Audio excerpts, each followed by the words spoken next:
Infrastructural inputs to be crop culture. Infrastructural inputs are identified to be artificial support, human induced support that overcomes, you are aware of it, you have done world geography, natural constraints or enhances natural benefits. हम दोनों में natural conditions लिख सकते हैं, but हम term को specifically demarcate कर रहे हैं, तो I'll be overcoming what is the challenge.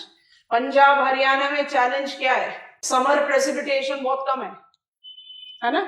तो वहां पर आप क्यों, आप how it is so that Punjab specifically combined with Haryana much defined are called granaries of India. आपने infrastructural input से जो natural constraint है, natural constraint यहाँ climate का है. Soil wise, please remind yourself which type of soil falls in Punjab, Haryana, essentially alluvial. और alluvial का कौन सा category है? Flood plain. Of course, we have got a variant called Bagar, Diwani Bagar. Otherwise, मेरे पास flood plain soil है. Sandy, silty, loam, fertile soil है. Rabi, Bias, Satluj, अभी हम regional planning में करेंगे, are flood prone rivers also. So we have the possibilities. You have learned that dhayas and wetlands और calcification के effect में soil बहुत फर्टाइल है. क्लाइमेटिकली थोड़ा सा डिफिकल्ट है because it is semi arid location, semi arid semi circular belt. और semi arid होने के पीछे रीजन क्या है? Latest encroachment of advancing monsoon and earliest retreat. तो आपने इंफ्रास्ट्रक्चरल इनपुट से उसको ओवरकम कर लिया. अब आ जाओ वेस्ट बंगाल में, उत्तर प्रदेश में, you are favourable with agro climatic condition. Soil से लेकर क्लाइमेट सब कुछ बड़ा फेवरेबल है. इंफ्रास्ट्रक्चरल इनपुट से आपने क्या किया? एनहांस किया उसको. जैसे हम deltaic soil of Mahanadi, Godavari, Krishna, Kaveri में कहेंगे that I am favourable, naturally I am excellent. Delta soil है, फेवरेबल ट्रॉपिकल क्लाइमेट है, सारे साल भर खेती हो सकती है. वहां पर आप इंफ्रास्ट्रक्चरल इनपुट डाल के क्या कर रहे हो? एनहांस कर रहे हो. So infrastructural input are basically all those artificial support that can enhance the natural favorable condition and can overcome any of the challenge, any of the limitation that is posed by nature. ये अच्छा definition है infrastructural input का. Multiple list हैं इसमें. हमने इसको organize किया था major minor में. क्या definition दिया था major minor? This is my point 1. I am writing point 2. These inputs geographically categorised into, study plan में ही बता दिया था, मेजर एंड माइनर. अब जितनी बार हम मेजर माइनर का डिवाइड कर रहे हैं ना, हम उसका डेफिनेशन अलग अलग लेते जा रहे हैं. नॉर्मली हम मेजर किसके लिए बोलते हैं? जिसका डोमिनेंट इन्फ्लुएंस हो. पर यहाँ पर मेजर माइनर का डोमिनेंस का कोई लॉजिक ही नहीं है. हर इंफ्रास्ट्रक्चरल इनपुट अपने आप में इंपॉर्टेंट है. हम मेजर और माइनर को ज्योग्राफिकल डोमेन में लिख रहे हैं. इसमें आंसर लिखने में थोड़ी सी सुविधा होती है. क्वेश्चन किसी पर भी इंडिविजुअली आ सकता है. इरिगेशन पर, ट्यूबवेल इरिगेशन पर क्वेश्चन पूछा गया है.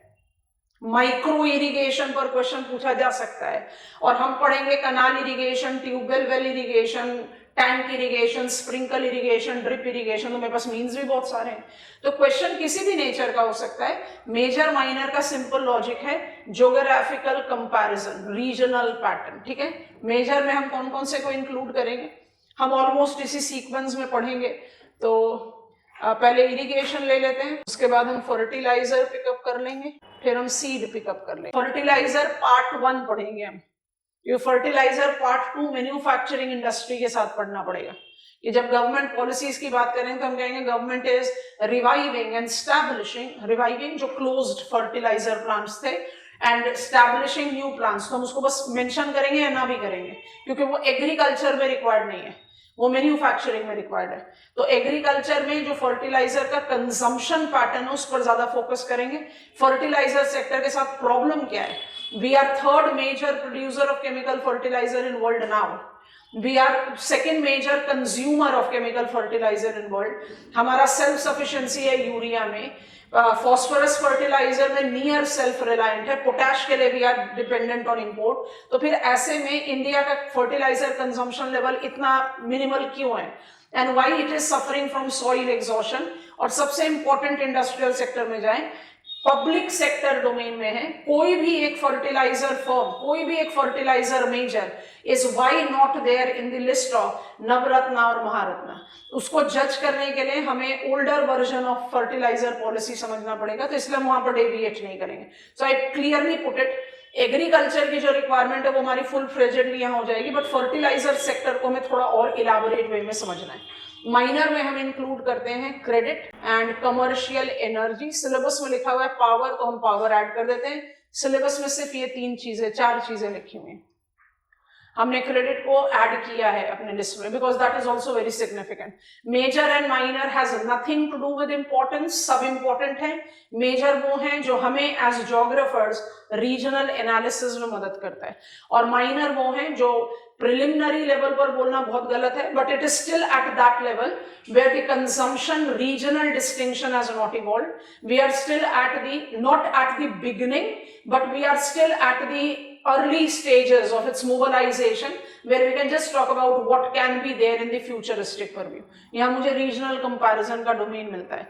इस फ्लो चार्ट के साथ डैश डाल के ये डेफिनेशन लिख दो। Major inputs denotes, major input denotes those inputs which facilitate regional comparison, whereas minor denotes initial stages of development with more futuristic growth prospects. Sufficient है, 1 by 1 बढ़ते हैं। पहला कैटेगरी बना लीजिए मेजर, या लीव इट, फ्लो चार्ट में रहने दीजिए। बिगिन करिए। Number 1 irrigation. I am referring, जहां पर भी डेटा इसके अलावा कहीं होगा that I will be talking about. हमने आपको कल भी एडवाइस किया था, यहाँ पर हमें data updation year on year basis पर लेना पड़ता है। तो मेरे पास जो सबसे authentic data till last year है वो इकोनॉमिक सर्वे है, so I am taking it from economic survey. जितना भी हम स्पेसिफाइड डेटा मेंशन करेंगे वो इकोनॉमिक सर्वे से। अगर वो नहीं है 2024-25, अगर वो नहीं है तो then I will be mentioning कि हम किसी और से पॉइंट से ले रहे हैं, because some data is by default required for us to justify कि हम जा कहां पर हैं। ठीक है, तो इरिगेशन से शुरुआत करते हैं। The point that you have to understand, फटाफट पॉइंटर्स लिखेंगे, आप उसको कॉपी डाउन करेंगे, फिर समझने की कोशिश करेंगे। Each means of irrigation. अब सबसे पहला क्वेश्चन आता है, why India required to develop multiple means of irrigation? Why India requires irrigation? Agricultural practices India में ईयर राउंड है, और India as a monsoonal country. 3 से 4 महीने में आपके 70 से 80% की बारिश हो रही है। अगर आप इरिगेशन मीन्स डेवलप नहीं कराएंगे तो cultivation throughout the year by default challenging होगा। Crop failure in our country conventionally have been largely because of what we call agricultural drought। ये डेफिनेशन हम लिखेंगे in the beginning itself। Drought की multiple types हैं, India reels under all the 3 types of drought, जिसमें agricultural drought हमारा सबसे important है। उसी के अबेटमेंट में हमारा ड्राई फार्मिंग प्रैक्टिस है। ड्राई फार्मिंग हम towards end of agriculture pick up करेंगे। बहुत सारे वर्जन है उसके, dry land farming, dry farming practices, तो विल बी डिफाइनिंग। चलिए, when I talk about we are monsoonal country, मेरे पास restricted availability of precipitation time है, मुझे कल्टीवेट सारे साल भर करना है, और कल्टीवेशन में I am more dependent on crop, life stock पर नहीं। In that purview crop failure और non dependability of yield have made a necessity requirement for us to develop irrigation means। इस लॉजिक के साथ इरिगेशन को शुरू करते हैं। इंडिया जैसी कंट्री को इतने सारे डिफरेंट मीन्स ऑफ इरिगेशन की जरूरत क्यों पड़ी? Because we are so diverse agro climatic region. आप सोचो, आप अलूवियल लोलैंड में हो वर्सेस आप red soil plateau interiors, drought prone interiors में हो, आप by default different means of irrigation का ही तो इस्तेमाल करोगे। अलूवियल लोलैंड में क्या जाएगा? Man made river, canal, region, एकदम consecutive back to back fields है। आपने पंजाब, हरियाणा, उत्तर प्रदेश, बिहार, आपने रोडवेज या रेलवे से ट्रैवल करते हुए अपने लाइफ टाइम में कभी ना कभी जरूर एग्रीकल्चरल एरिया को क्रॉस किया है। Back to back agricultural field दिखती है हमें, और इन जगह पर अगर आप उत्तर प्रदेश, बिहार, वेस्ट बंगाल को जज करें, असम को जज करें, which type of crops are cultivated? Rice है ना प्रिंसिपल क्रॉप। राइस को क्या चाहिए? वाटर इंटेंसिव क्रॉप है। यहां पर आपका by default the most conducive means of irrigation canal होगा। आप पहुंच जाओ plateau interiors, red soil, drought prone, यहाँ पर एग्रीकल्चरल फील्ड्स पैचेस में ऐसा तो बिल्कुल भी नहीं है कि आप यहाँ कनाल ड्रैग नहीं कर सकते हो, करो, लेकिन करने का फायदा क्या है? आपके कुछ टेन्स ऑफ किलोमीटर्स तक कनाल ऐसे ही रन करेगा क्योंकि कोई फील्ड ही नहीं है। ग्राउंड वाटर की पॉसिबिलिटी बहुत कम है, क्रिस्टलाइन, प्लीज रिकॉल चॉर्स एंड कवरताल, पानी परकोलेट ही नहीं करता, तो रिप्लेनिशिंग बड़ा मुश्किल काम होगा, इसलिए ग्राउंड वाटर का यूटिलाइजेशन नहीं हो सकता। कनाल कंड्यूसिव नहीं है इकोनॉमिकली, कमर्शियली, तो आप किसका इस्तेमाल करोगे? इसलिए चौर कवरताल याद दिलाया। टैंक इरिगेशन, किस तरीके के क्रॉप को कल्टीवेट कर रहे हो? Red soil is principally devoted to cultivation of nutri cereal, pulses, oil seed. अपने पूरे ग्रोइंग सीजन में एक वाटरिंग चाहिए इन्हें। जो अपने नेचुरल टैंक्स है या जो आपने आर्टिफिशियली क्रिएटेड टैंक्स बनाए उसमें इतना पानी है कि स्कैटर्ड फील्ड को वन टाइम वाटरिंग आप अवेल करवा पाए। और चले जाओ black soil region along with alluvial region में, जहां परकोलेशन, इनफिल्ट्रेशन इज फेवरेबल, वहां पर आपका कौन सा मीन्स ऑफ इरिगेशन इंप्लाइड है? Well, tube well. Well conventional है, ट्यूबवेल 1966 ड्राउट के बाद मोबाइलाइज किया गया।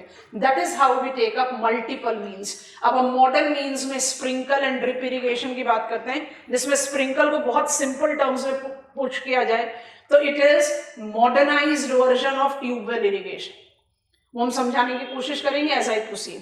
तो मल्टीपल मीन्स है इरिगेशन की रिक्वायरमेंट और उसका एरियाज, हर मीन्स का कुछ पॉजिटिव व नेगेटिव है, एक रीजनल पैटर्न है, वो सबको समझते हैं, फिर आगे बढ़ेंगे। फिर फर्टिलाइजर सबसे बल्कि इरिगेशन ही है और इसके सारे मीन्स पोटेंशियलिटी ऑफ क्वेश्चन रखते हैं, तो we are beginning with it. हम इनको 5 कैटेगरीज में डिवाइड कर दे रहे हैं, हम इसी रेफरेंस पर आगे बढ़ते जाएंगे। मेजर माइनर आपको शुरू में ही समझा दिया, तो बार बार इसके बारे में बात नहीं करेंगे। Infrastructural input 5, beginning with number 1 irrigation. Crop centric agriculture, cultivable conditions throughout the year, precipitation confined in 3 to 4 months of the year, mandates development of irrigation to abate agricultural drought। Bubble में डाल लो इस term को और definition लिख लो। Definition लंबा है, हम बोल रहे हैं, आप लिख लेंगे, पहले इतना लिखो जल्दी से। अबेटमेंट ऑफ एग्रीकल्चरल ड्राउट, ठीक है। Why irrigation, 3 points justify and what is the definition of agricultural drought. बहुत लंबा सा डेफिनेशन है, पहले एक बार सुन लो फिर लिख लेना, बॉक्स में डाल देना, क्योंकि यहाँ पर आपको डेफिनेशन लिखने की जरूरत नहीं है, बट हम पहली बार फॉर्मली यूटिलाइज कर रहे हैं इसको। What is agricultural drought? In India, agricultural drought is defined to be the condition, going slow now, defined to be the condition when during advancing monsoonal season for 4 consecutive weeks, एक महीना, any given location is experiencing less than 50% of normal rain, it will be agricultural drought। आप बोलोगे तो सिर्फ खरीफ crop को influence करना चाहिए। आपका खरीफ क्रॉप सोन है और आपने 50% से कम बारिश एक्सपीरियंस की पूरे 1 महीने इन एडवांसिंग मॉनसून, तो जो आपका खरीफ क्रॉप है उसका क्वालिटी, क्वांटिटी, यील्ड सफर करेगा।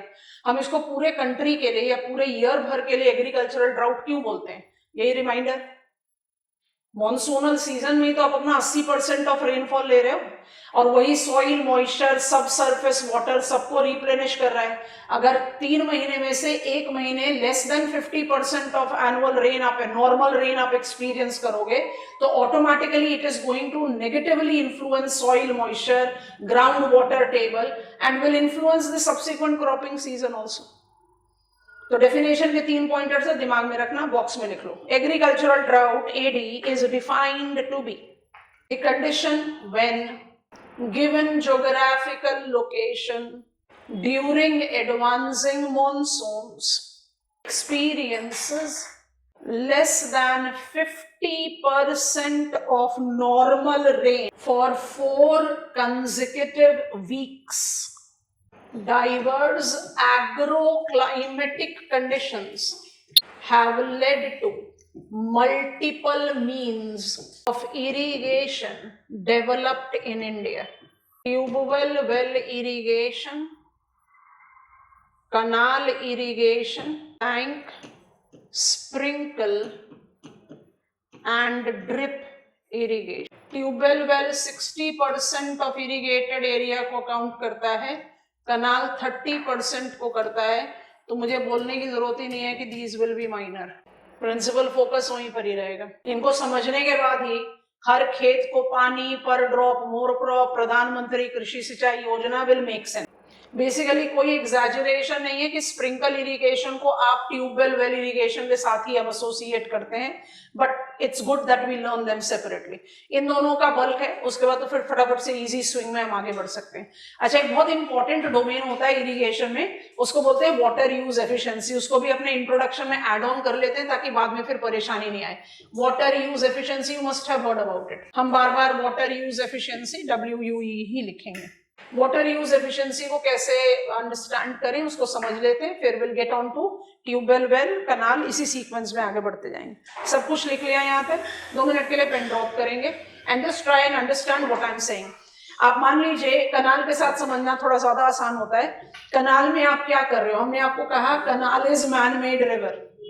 कनाल इज मैन मेड रिवर क्योंकि आप आर्टिफिशियली एक सरफेस चैनल फ्लो डेवलप कर रहे हो जहां पर आपने कनाल ड्रैग किया है. कनाल डेवलपमेंट इंडिया में कॉलोनियल टाइम से ट्रेस किया जा सकता है. अपर गंगा कनाल, यमुना कनाल, शारदा कनाल, ये सब कॉलोनियल टाइम्स में बने थे. कॉलोनियल सेटलर्स ने कनाल डेवलप क्यों किया? By default because they want to contain the recurring cost of flood reestablishment, क्योंकि these are the locations which are flood prone. तो साल दर साल फ्लड आ रहा है, लोग डिस्प्लेस हो रहे हैं, फिर उनको वापस लाना, लॉक्ड वाटर को निकालना. तो कनाल इसलिए बनाना शुरू किया कि जब सरप्लस टाइम हो तो पानी को आप डाइवर्ट कर दें. डाइवर्ट करेंगे तो ओवरफ्लो नहीं होगा, ओवरफ्लो नहीं होगा तो फ्लडिंग नहीं होगा ना, that kind of a thing. Mobilization of canal irrigation specifically in the country, मतलब बिल्कुल फॉर्मल टर्म्स में 1948 से शुरू हुआ. Damodar valley corporation, first multipurpose river valley project of our country. तो 47 में इंडिपेंडेंस, 48 से DVC. So I can trace it up as one of the earliest attempt towards infrastructure development. अब कनाल को समझते हैं. आपने किसी एक कनाल में कुछ पानी का क्वांटिटी डाइवर्ट किया. अब मान लीजिए आप उस डाइवर्टेड वाटर को सेंट% ले रहे हो. This much amount of water was diverted. Harike barrage से आप डाइवर्ट कर रहे हो पानी इन इंदिरा गांधी कनाल. हम उसको हाइपोथेटिकली सेंट% डाइवर्टेड वाटर कह रहे हैं. अब इस सेंट% डाइवर्टेड वाटर में आप कितना पानी एक्चुअली इस्तेमाल कर रहे हो उसको बोलते हैं वाटर यूज एफिशिएंसी. कनाल की वाटर यूज एफिशिएंसी 30-40% है. मतलब 60 से 70% डाइवर्टेड वाटर वेस्ट हो जाता है. क्यों होगा? कनाल बनाया कहां जाता है? अलूवियल रीजन में. पर्कोलेशनल लॉस होगा, इनएविटेबल है. India is a tropical country, evaporational loss होगा, इनएविटेबल है. आप 40% मैक्सिमम वाटर यूज एफिशिएंसी ले रहे हो कनाल में और 60% तक वेस्ट कर रहे हो. उससे क्या हो रहा है? सरफेस पर वाटर लॉगिंग कर दिया. जहां पर लोटिक हैबिटेट नहीं था आपने उसको लोटिक बना दिया. इसका मतलब बाय डिफॉल्ट आपने टेरेस्ट्रियल हैबिटेट को डिस्ट्रक्ट किया. उस एरिया में नेचुरली इतना पर्कोलेशन होता नहीं था, अब पर्कोलेशन हो रहा है. तो ग्राउंड वाटर एक्वीफर्स और वेडोज जोन को भी, रिकॉलिंग द टर्म्स, वेडोज जोन को भी आप इन्फ्लुएंस कर रहे हैं. और आप अल्टीमेटली इस्तेमाल कितना कर रहे हैं? खाली 30 से 40%. तो इट बिकम्स अनसस्टेनेबल. और इसके पीछे एक और रीजन है कि we are not maintaining the canal. यही सब हम बात करेंगे प्रधानमंत्री कृषि सिंचाई योजना एंड माइक्रो इरिगेशन में. कनाल क्या है? मैन मेड रिवर है. तो मैन मेड रिवर में रिवर अपने आप को डीसिल्ट करती है ना by overflowing and depositing in flood plain. Canal को भी तो मेंटेन करना पड़ेगा, डीसिल्ट करना पड़ेगा, नहीं तो ड्यू कोर्स ऑफ टाइम वो फिलअप हो जाएगा. कंस्ट्रक्शन का कनाल का कॉस्ट जो है वो एनुअल री मेंटेनेंस कॉस्ट है. और वाटर रिसोर्स मैनेजमेंट के लिए हमारे कंट्री में सारा पब्लिक फंड है. It is not correlated with any private fund, क्योंकि प्राइवेट फंड आएगा तो क्या होगा? इरिगेशन एक पेड सर्विस हो जाएगी, फिर फार्मर्स की रीच के और बाहर हो जाएगी. In that context by default it was difficult for us to increase water use efficiency. Canal से शुरुआत हुई, बट आज की डेट में tubewell well irrigation have taken the top slot, क्योंकि वहां पर वाटर यूज एफिशिएंसी हायर है. Tube well we all can understand, conventional well को भी इमेजिन करो, आपने बकेट थ्रो करके मैनुअली पानी बाहर खींचा, जिस समय चाहिए उसी समय खींचकर पानी डाला, water use efficiency is comparatively higher. Tubewell में आपने मैनुअल की जगह मैकेनाइज्ड प्रोसेस से पानी बाहर निकाला है, and that is again time of utilization and time of extraction is same. तो कनाल के मुकाबले में ट्यूबवेल इरिगेशन में वाटर यूज एफिशिएंसी 80% तक है, कनाल में 40% तक है। I hope you are understanding, but that does that mean कि जहां पर कनाल इरिगेशन है, अपना मैप खोलेंगे, स्कूल एटलस देखिए, इरिगेशन मीन्स करके एक मैप होगा, उसको अपने सामने खोल के रखिए उसको अपने सामने, मल्टीपल मीन्स ऑफ इरिगेशन है ना। अब उसमें बस एक जनरल कंपैरिजन देखो, कनाल मैक्सिमम अलूवियल प्लेन्स में जा रहा है, जस्ट डोंट मिस टू सी कि अलूवियल प्लेन्स प्लाट्यू इंटीरियर्स में भी हैं, माने नागार्जुन सागर में, निजाम सागर में, दिख रहा है ना, निजाम सागर रिजर्वायर कौन से रिवर पर है बच्चों? The only major right bank tributary of river Godavari, जिसके ट्रिब्यूटरी का नाम है तिरना मंजरा। नागार्जुन सागर कौन से रिवर के कैचमेंट है? कम ऑन, मैप आपके सामने खुला हुआ है। नागार्जुन सागर किसमें? कृष्णा, मुसी, दिंदी रिवर्स को वहीं पर कन्फ्लुएंस कराया था, याद आ रहा है कि नहीं? Musi on the banks of which Hyderabad is located. ऐसे ही अपने आप को ना रैंडम रिवीजन देने के अलग अलग तरीके बनाया करो, कोई जरूरी नहीं है कि सीक्वेंशियली रिवाइज कर रहे हैं।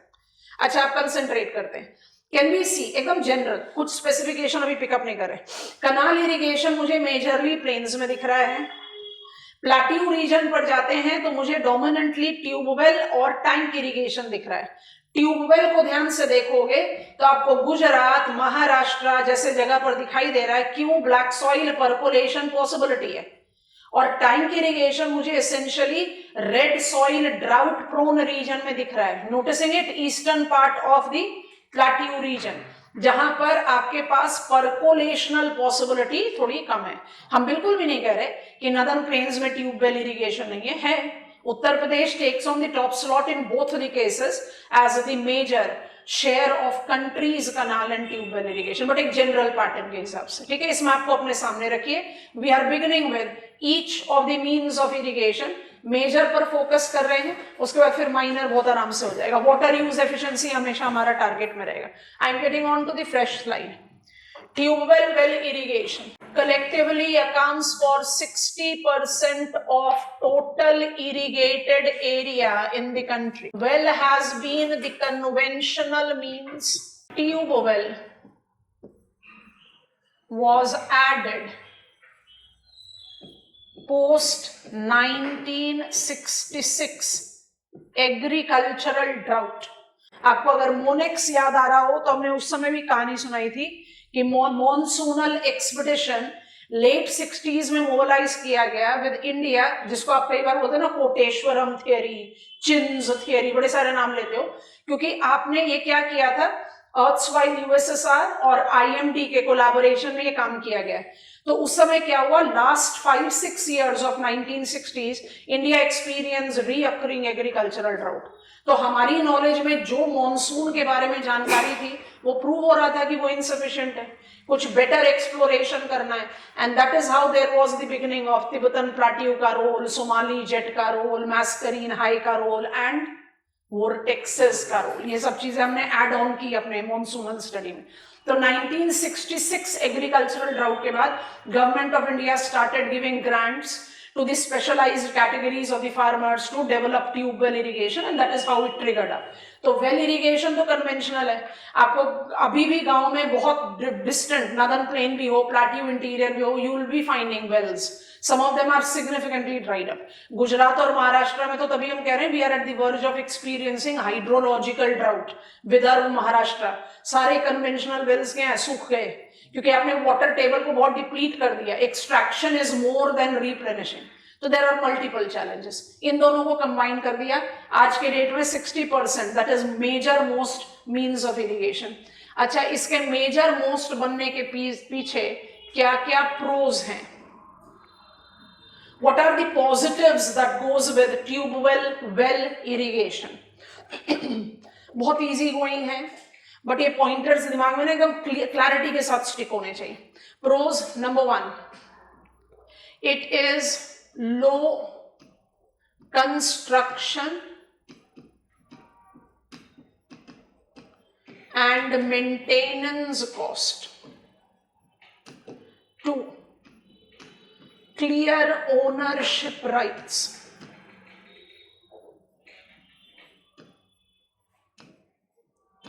3, facilitates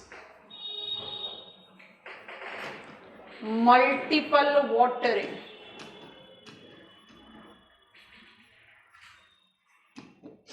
4, have high water use efficiency of up to 80%, because extraction और यूज का समय लगभग सेम है. Is conducive to bridge economic divide among farmers. Rich poor दोनों फार्मर्स, क्योंकि कंस्ट्रक्शन पहले पॉइंट का ही carried forward version. Over exploitation of ground water,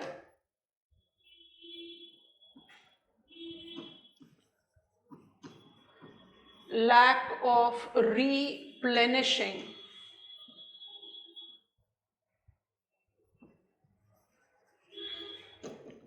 mechanism,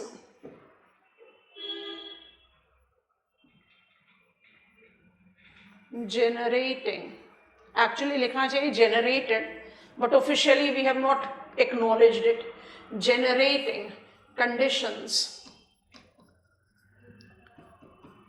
of hydrological drought. हम आपको drought as hazard risk mitigation water resource के साथ बताएंगे.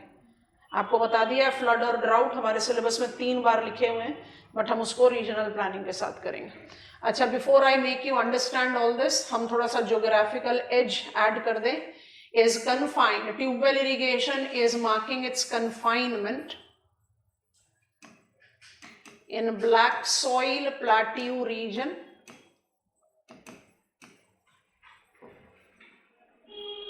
plus northern plains, specially north western part है बट नॉर्दर्न प्लेन्स, क्योंकि हम वेल्स को भी इंक्लूड कर रहे हैं. अच्छा, इसमें 2 फैक्ट हम ऐड करेंगे, एटलीस्ट मेजर के साथ ऐड कर देना बनता है. तो Gujarat have maximum of its irrigated area as tubewell irrigated, ठीक है. और दूसरा, Uttar Pradesh have maximum share of countries. तो मेरा पहला स्टेटमेंट अपने आप ही जस्टिफाई हो गया. ट्यूबवेल इरिगेटेड, ब्लैक सॉइल के लिए गुजरात ने रिप्रेजेंटेशन दे दिया और अलूवियल के लिए उत्तर प्रदेश ने दे दिया. काम आराम से हो गया. उत्तर प्रदेश में कंट्री का more than 35% of tubewell irrigated area है, जो लार्जेस्ट है, और गुजरात का maximum irrigated area tubewell irrigated है. समझ गया ना दोनों का डिफरेंस. उत्तर प्रदेश कनाल इरिगेशन में भी कंट्री का लीडिंग प्लेयर है, बट कनाल इरिगेशन डोमिनेंटली कहाँ जाता है? Rice bowl of India. नाम बताओ.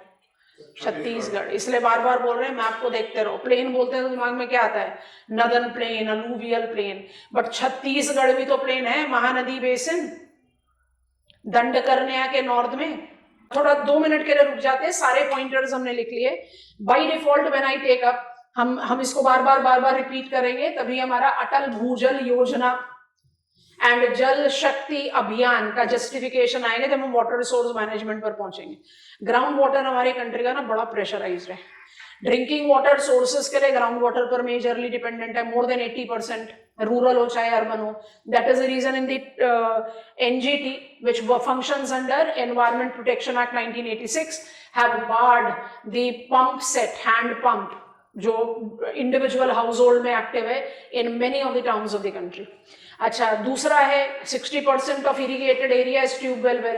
तो मेरा ग्राउंड वाटर जो है ना ऑलरेडी एक्सेसिबली प्रेशराइज्ड है, और हमने अनअबेटेड, और कोई जनरलाइजेशन नहीं. अगर आप जनरल मैनिफेस्टो ऑफ इलेक्शन देखें पंजाब हरियाणा जैसे स्टेट्स में, तो मैनिफेस्टो में जो होता है free electricity to the farmers, वो बाय डिफॉल्ट क्या कर रहा है, आपको अब इलेक्ट्रिसिटी बिल की भी चिंता नहीं करनी, बस स्विच ऑन करो, पानी बाहर निकाल लो, you are not taking up any responsibility.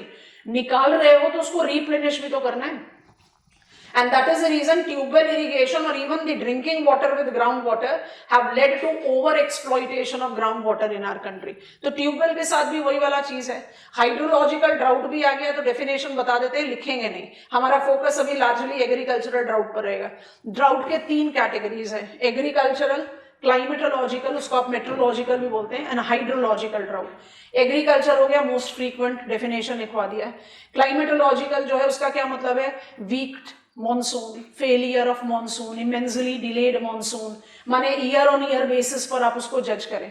और हाइड्रोलॉजिकल ड्राउट क्या है, extreme conditions of water scarcity और water stress where all the surface और sub surface reserve starts drying up. तो हम यहाँ पर ग्राउंड वाटर की बात कर रहे हैं, तो जैसे हमने आपको बताया all the conventional wells have dried up and it's reality in some of the states of our country, it is actually non reclaimable, and that is the reason there is a requirement for us to take it very strongly कि at least हम combine करें। तो जल शक्ति अभियान जो है वो कोरिलेट करता है integrating ground and surface water with community participation. तो हम ग्रेजुअली उसके बारे में बात करेंगे रीजनल प्लानिंग में। यहाँ प्रॉब्लम वही सारी है जो ग्राउंड वाटर के यूटिलाइजेशन के साथ है। प्रोस को जज करो, ओनरशिप राइट बहुत क्लियर है, मेरा ट्यूबवेल है ये, मल्टीपल वाटरिंग पॉसिबल है। मल्टीपल वाटरिंग सारे प्रिंसिपल क्रॉप्स के लिए चाहिए और सारे प्रिंसिपल क्रॉप्स को मल्टीपल वाटरिंग ट्यूबवेल अवेल करा सकता है। जिस समय पानी चाहिए आप एक्सट्रैक्ट आउट करेंगे। कंस्ट्रक्शन कॉस्ट बहुत कम है और मेंटेनेंस कॉस्ट नेग्लिजिबल है। It definitely gives you economic edge when compared to canal. And when I take up reference of this, where you are having clear ownership right, where the cost of construction and maintenance is less, it somewhere provides on that bridging between the large farmers, moderate farmers or marginal farmers. तो काफी favorable edge है, that is the reason leaps and bounds में आगे बढ़ा।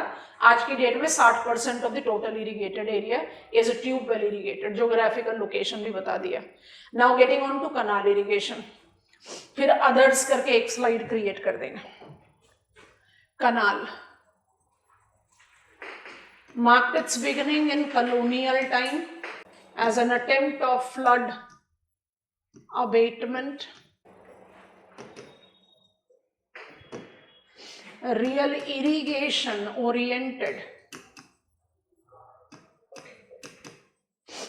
beginning is 1948 Damodar valley corporation. जल्दी से बिना disappoint करे, रुक जाओ 2 मिनट, जल्दी बता दो। How many dams and reservoir, how many dams and reservoir, शाबाश, 4। Konar on Konar river, Telayan, Maithan on Barakar river and Panchet on Damodar river. So DVC marked up the formal beginning of it. Presently account for approximate 30% of total irrigated area. Pros बहुत कम है, facilitates multiple watering,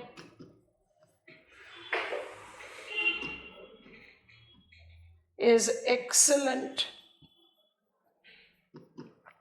in alluvial plains,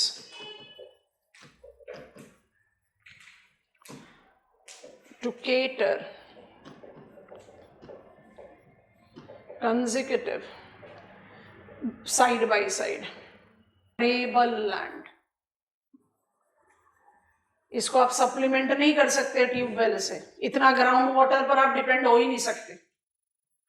cons इसके बड़ी लंबी list है, आप जरा pros of tubewell को ध्यान में रखना, कॉन्स आराम से समझ में आएगा, बिल्कुल उसी का ऑपोजिट चला जाएगा। Cons goes with high construction cost, दूसरा जाता है हाई एंड इक्वल, मतलब जितना आपने कंस्ट्रक्शन कॉस्ट लगाया लगभग उतना। एनुअल मेंटेनेंस कॉस्ट,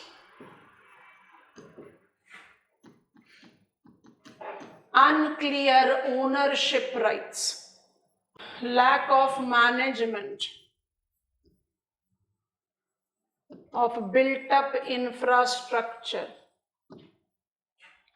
और बहुत इंपॉर्टेंट लो वाटर यूज एफिशिएंसी 30 से 40%, उससे ज्यादा नहीं। अब आप ऐसे सोचो, दो प्लेसेस आप जानते हो, दो प्लेसेस के हिसाब से आपको एग्जांपल बताते हैं। मल्टीपल वाटरिंग तो ट्यूबवेल भी दे सकता है ना, लेकिन ट्यूबवेल को आप एकदम कंटिन्यूअस फील्ड बाय फील्ड में हर खेत में अपना ट्यूबवेल होगा तो ग्राउंड वाटर कहां जाएगा? So you have to understand that it cannot be replaced. Where it has developed, it is the best means of irrigation. पर इसका dominance घटा क्यों? Because of all those reasons. And that is the reason when I take up the reference of micro irrigation, per drop more crop, we are taking community participation. Command area में भी अब क्या mobilize कर दिया? 11th plan period से command area में भी PIM mobilized है। Are you aware of PIM?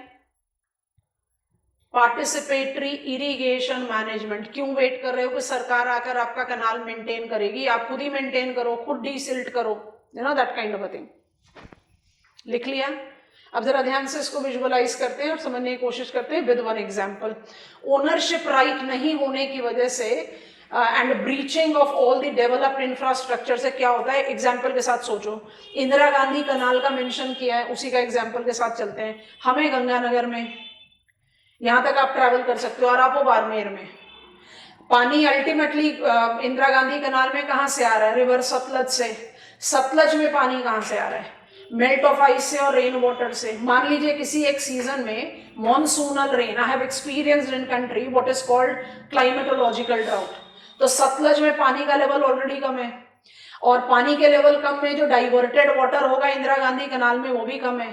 अब वो कम है, उसमें I in Ganganagar district can easily divert major water in my own area, और आपका इंटरेस्ट एट क्वेश्चन मार्क हो जाएगा। आप पानी को रोक सकते हो, डाइवर्ट कर सकते हो, पानी कम है भाई मुझे ज्यादा चाहिए। तो टेल एंडर फार्मर्स जो होते हैं कनाल में, वो by default at the mercy of the beginning head point of canal होते हैं। ओनरशिप राइट नहीं होने की वजह से it is a major cause of concern, and definitely ownership right हो नहीं सकती। Annual maintenance cost is equally high as construction cost, इतना फंड तो जनरेट ही नहीं हो सकता। Water use efficiency is very low, and that has to do with every other thing, क्योंकि आप इसको किसके साथ एसोसिएट कर रहे हो? मेरा नहीं है। जब कोई चीज सबका होता है ना, तो रिस्पॉन्सिबिलिटी किसी की नहीं होती, राइट सबका होता है। वो हाल है कनाल का। ट्यूबवेल इरिगेशन आपका अपना है, तो you are maintaining it, you are managing it. Canal के साथ क्या क्या कैसे बाकी को करने, तो मुझे खाली पानी चाहिए। That is the reason there has been the mobilization of community awareness and participation. So canal definitely cannot be substituted, तो उस बारे में तो हम सोच नहीं सकते। अब थोड़ा सा ज्योग्राफिकल एज को ऐड कर दें। कनाल इरिगेशन जैसे हमने लिखा 30% ऑफ टोटल इरिगेटेड एरिया है। इसका मेजर कन्फाइनमेंट कहां पर है? अलूवियल लोलैंड्स पे, यहां पर लिख देते हैं। ज्योग्राफी को जस्ट ऐड करने के लिए तो कंटेंट प्रॉपरली बिल्टअप हो जाता है। It's mainly in alluvial lowlands, and when I'm saying alluvial plains, I have insisted it has to include the plateau के interiors में भी जो alluvial plain है। अब मेरा एग्जाम्पल अपने आप जस्टिफाई करेगा। यहाँ पर Chhattisgarh have maximum of its irrigated area as canal irrigated, and Uttar Pradesh has country's largest share of canal irrigated area. कनाल में एनर्जी एफिशिएंसी लिख सकते हो, क्योंकि आपको एनर्जी तो इस्तेमाल ही नहीं कर रहे, लेकिन हाँ प्रो कॉन्स में ऐड कर सकते हो उसमें। Sustainability of canal is more related to, और unsustainability of canal is more related to least water use efficiency, disturbing the surface and groundwater habitats. Energy efficiency जरूर लिख सकते हैं, एनर्जी का इस्तेमाल ही नहीं है, रेयरली है, तभी बार बार कह रहे हैं it is man made river. आप लोगों को समझ में आ रहा है? अलग अलग क्वेश्चंस पूछे जा सकते हैं ट्यूबवेल इरिगेशन पर, और हम इसका इस्तेमाल भी करेंगे when I will get on to command area and watershed management as Indian water resource management strategy. अब कैटेगरी बना लो अदर्स, 3 कॉलम क्रिएट कर रहे हैं, फटाफट से पॉइंटर्स बनाते हैं, उसके बाद फिर कंटेम्प्रेरी एज पर आ जाएंगे।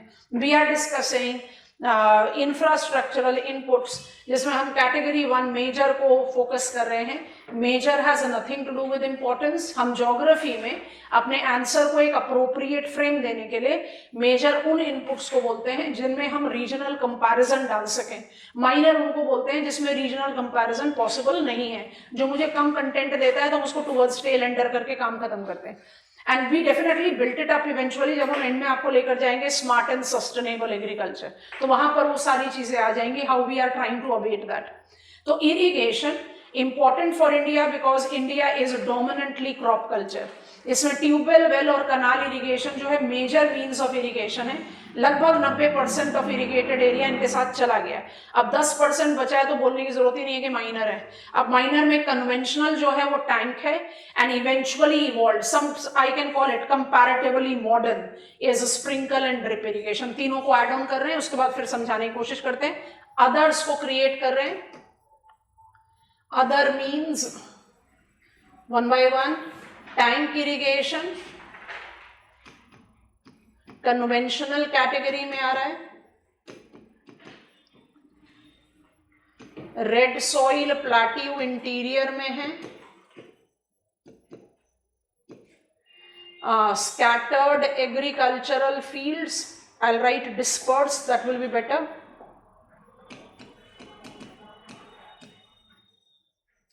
dispersed fields, single watering requirement,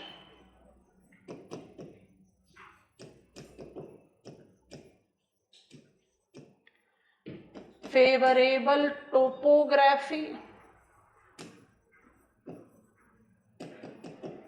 to generate depressions where rainwater can accumulate, crystalline structure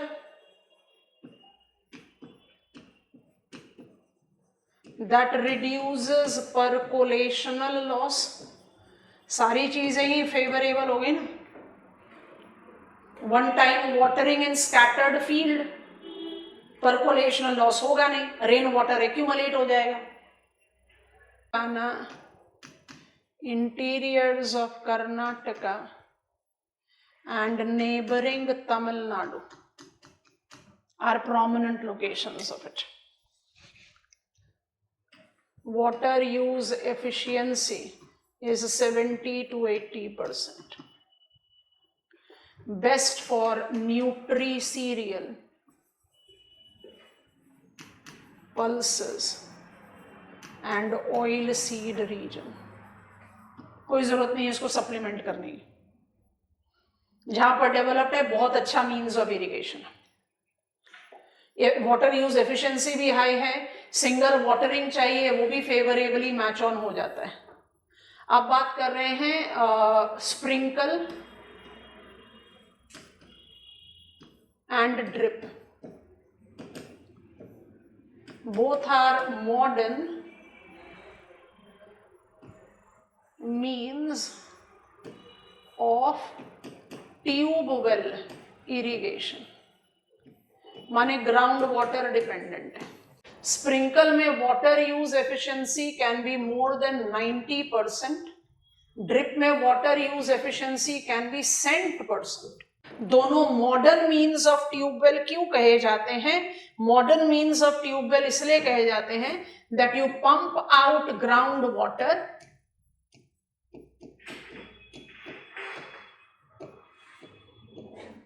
and disperse it in pipes. This decreases evaporational loss। समझ में आया कि नहीं? कन्वेंशनल ट्यूबवेल में क्या करोगे? पानी को बाहर पंप आउट करा और सरफेस पर फ्लड कर दिया, तो उससे क्या हो रहा है?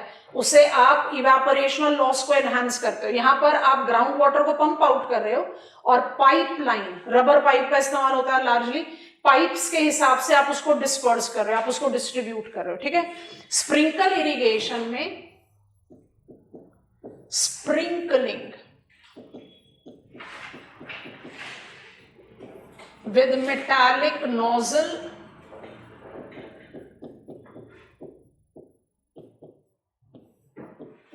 that rotates or showers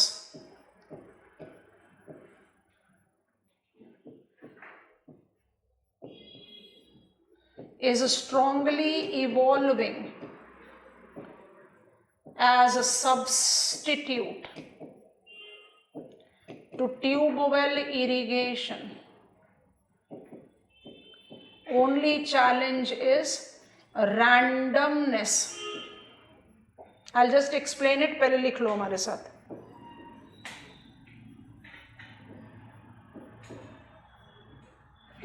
Of watering, जो कहीं ना कहीं क्वालिटी ऑफ यील्ड को इन्फ्लुएंस करता है।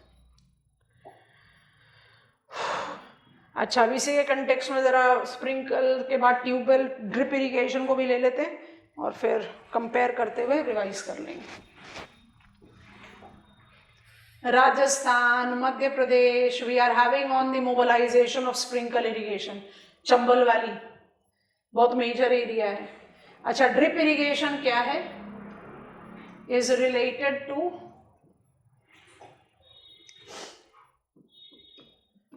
dripping at root of crop, needs elaborate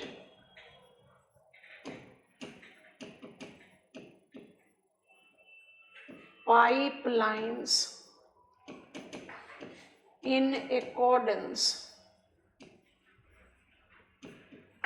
to crop stand.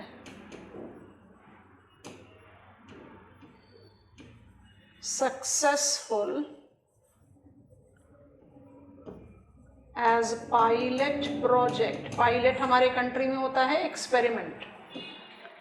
In Kerala, star mark, have least probability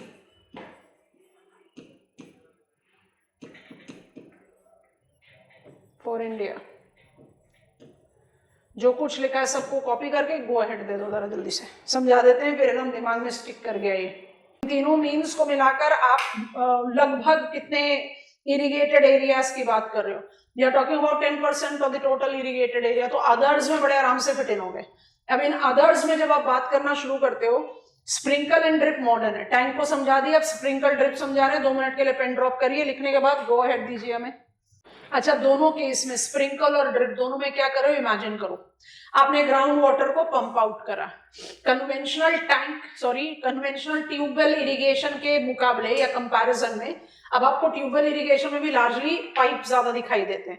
उसके बाद आप क्या करते हो, नॉर्मली हमारा ट्यूबवेल कहाँ होता है? खेत के कहीं एक कॉर्नर में होता है, वहां से आप पाइप से पानी भेज रहे हो। So there is inculcation of that sprinkle tendency in the conventional tubewell also. इसलिए I think in due course of time हम ट्यूबवेल इरिगेशन को by default tubewell and sprinkle irrigation करके कोट करेंगे, अभी नहीं कर रहे। तो आपने क्या करा, पानी को पंप आउट करा।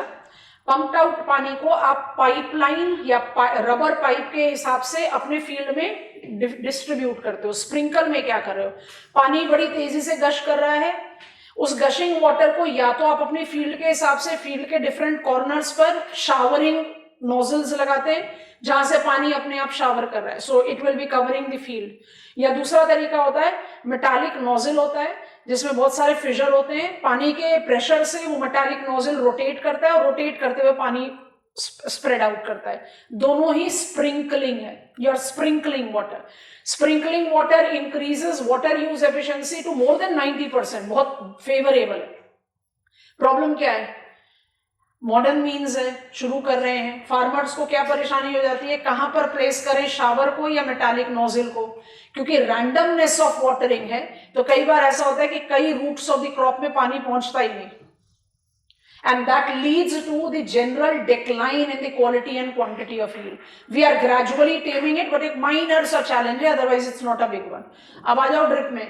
ड्रिप में ऐसा इमेजिन करो कि आपने ग्राउंड वाटर को पंप आउट किया, एक मेन पाइप है, आपने अपने फील्ड में से 4 रोज ऑफ क्रॉप्स सो कर रखे और हर रो में आपके पास 10 प्लांट सो है। तो आपको क्या करना पड़ेगा, 4 इंसिलरी पाइप बनानी पड़ेगी और हर पाइप पे 10 नोजल्स क्रिएट करने पड़ेंगे, क्योंकि आप क्या कर रहे हो, एक एक ड्रॉप पानी ड्रिप कर रहे हो at the root of the crop. Drip irrigation में वाटर यूज एफिशिएंसी 100% हो सकती है, क्योंकि पानी की वेस्टेज ही नहीं है। You are not randomly watering, you are not gushing it out in open, आप वहीं पर ड्रिप कर रहे हो जहां पानी की रिक्वायरमेंट है। ये सारे कल्चर मेडिटेरेनियन एग्रीकल्चर से सीख कर लिए गए। ड्रिप इरिगेशन इंडिया के लिए बहुत लीस्ट प्रोबेबिलिटी रखता है। मुझे प्राइमरी रीजन आप लोगों की तरफ से चाहिए। Drip irrigation is having least possibility to grow as a major means in India, primarily because, is my question, India is a multiple mixed cropping country. आज क्रॉप का स्टैंड ये है, कल क्रॉप का स्टैंड ये होगा। कमोन, ये wheat area है, ये सोयाबीन एरिया हो जाएगा, समझ आ रहा है कि नहीं? तो आपको अटैचेबल डिटैचेबल पाइप बनाना पड़ेगा, वो तो पॉसिबल ही नहीं है। और सक्सेसफुल केरला में क्यों हुआ? Kerala's agriculture commercially by default is what, plantation, traditional, 25 से 30 साल तक एक ही क्रॉप रहेगा। Have you got it class? तो drip irrigation definitely water use efficiency के टर्म्स में बहुत बढ़िया, बट इंडिया के कंटेक्स्ट में बड़ा लेसर पॉसिबिलिटी। सेकेंडरी डालो, इन्वेस्टमेंट कॉस्ट बहुत हाई है, जो हर फार्मर के लिए मुश्किल है, बट हर फार्मर उसको सोचेगा ही नहीं, क्योंकि मुझे आज जो क्रॉप कल्टीवेट करना उसका स्टैंड अलग है, कल जो करूंगा उसका अलग रहेगा। तो मुझे इस तरह का कुछ इरिगेशन मीन्स चाहिए ना जो सबको पानी दे सके। हम हर सीजन में थोड़ी इरिगेशन मीन्स को बदलते रहेंगे। I think it makes sense.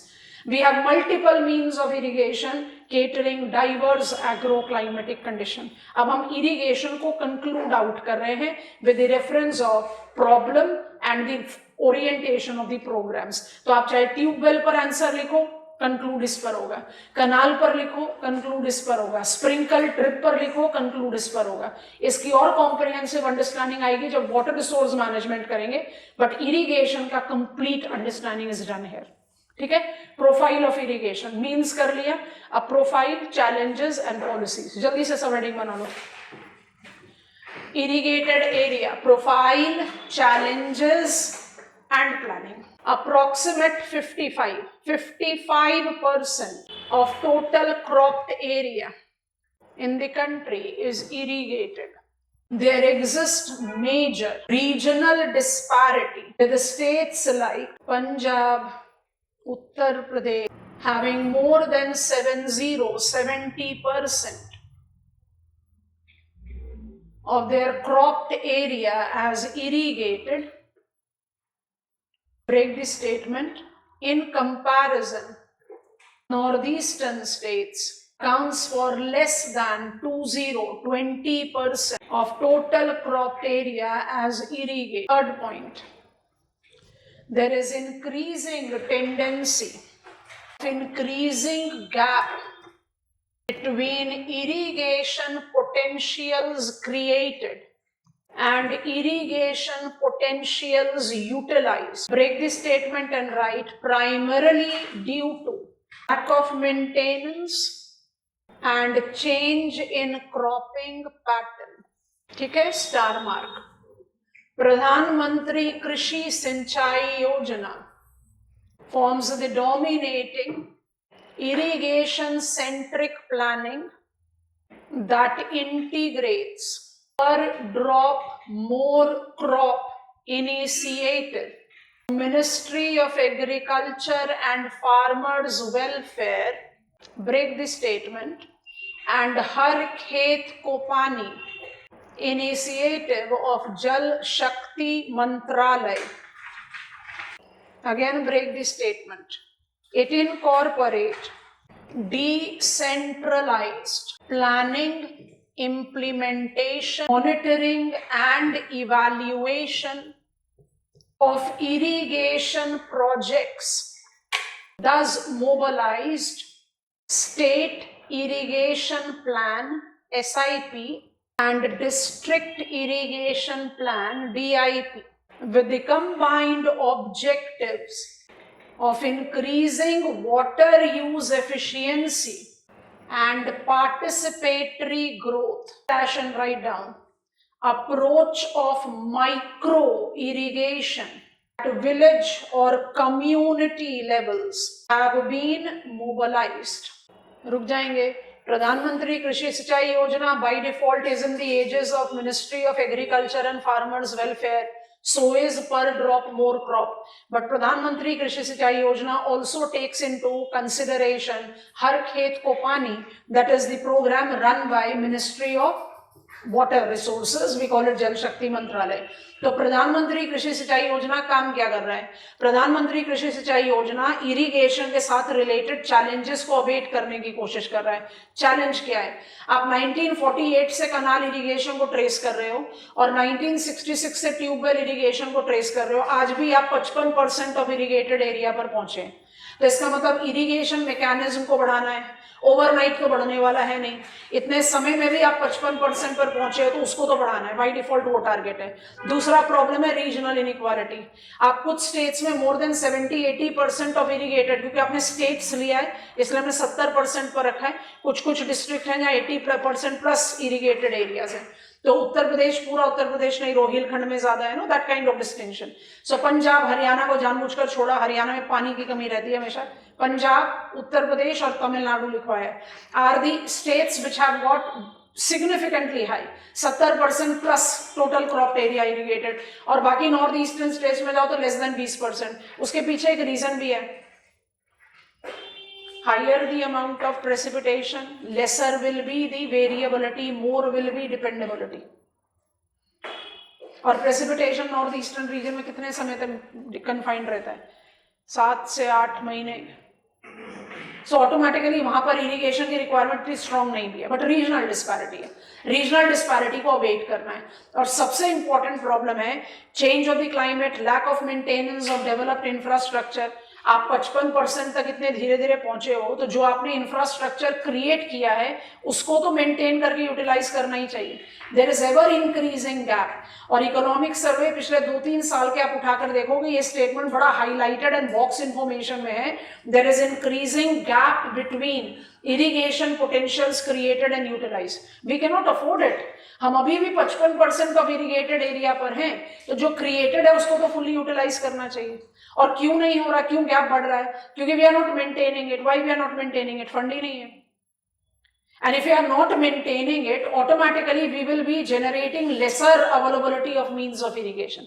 इन सब चीजों को टेम करने के लिए प्रधानमंत्री कृषि सिंचाई योजना which combines हर खेत को पानी and per drop more crop, हर खेत को पानी, every location should get irrigation. यही है ना रीजनल डिस्पैरिटी को कम करना. और per drop more crop, increase water use efficiency. मतलब ही प्रोग्राम में ही मतलब आ गया. तो जब आप बात करते हो प्रधानमंत्री कृषि सिंचाई योजना की, ये अल्टीमेटली 2 चीजों की बात कर रहा है. पहला बात कर रहा है डिसेंट्रलाइज करो प्लानिंग को. Let it not be correlated only with union government. So DIP and SIP का मोबिलाइजेशन है. प्लान करिए, मॉनिटर करिए, इवैल्यूएट करिए. You are taking up the reference of responsibility in decentralize manner जहां पर जो चीज रिक्वायर्ड है. And micro irrigation, bottom up approach सब चीजों के लिए. You are using under Mahatma Gandhi NREGA permissible activity is that you can maintain the canal. मुझे 100 दिन का वेज एम्प्लॉयमेंट भी मिलेगा, हम कनाल को डीसिल्ट भी करेंगे, बायो ड्रेनेज भी अप्लाई करेंगे, वेज भी मिल रहा है, कनाल भी रनिंग रेफरेंस में. So we are trying to take up that participatory mobilization. तो micro irrigation is at community और village level where we are targeting increase of water use efficiency. Full stop. Tubewell पर answer लिखो, conclude यहां पर करो. कनाल पर लिखो, यहां पर लिखो. इरिगेशन पर करो, यहां पर लिखो. First major infrastructural input done. Bulkier number 2 coming our way is fertilizer. Fertilizer part 1 बहुत बार बोल रहे हैं, अभी हम इसको पूरा नहीं पढ़ा पाएंगे आपको. हम जैसे ही आपको मैन्युफैक्चरिंग इंडस्ट्री में, केमिकल इंडस्ट्रीज पर ले जाएंगे, आप पूरी तरह से इसको समझ जाओगे। कुछ कुछ मेंशन आएगा, हम लार्जली उसको अवॉइड करेंगे, एक्सप्लेन नहीं करेंगे।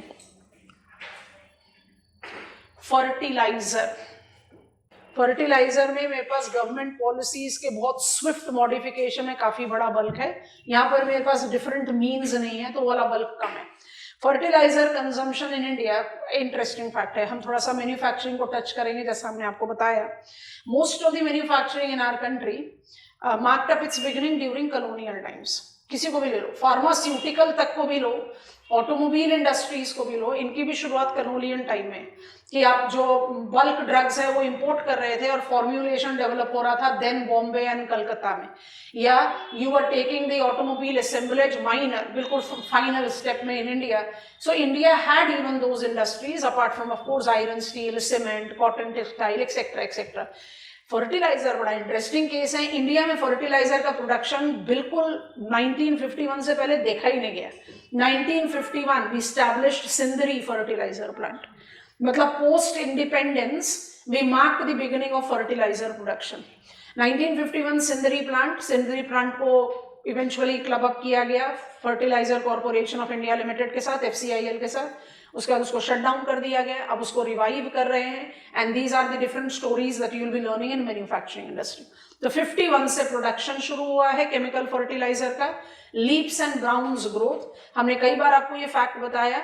Fertiliser consumption pattern in country is definitely not very pleasing, but fertilizer consumption के बढ़ने की वजह से there has been favorable increase in agricultural productivity. No one can deny this.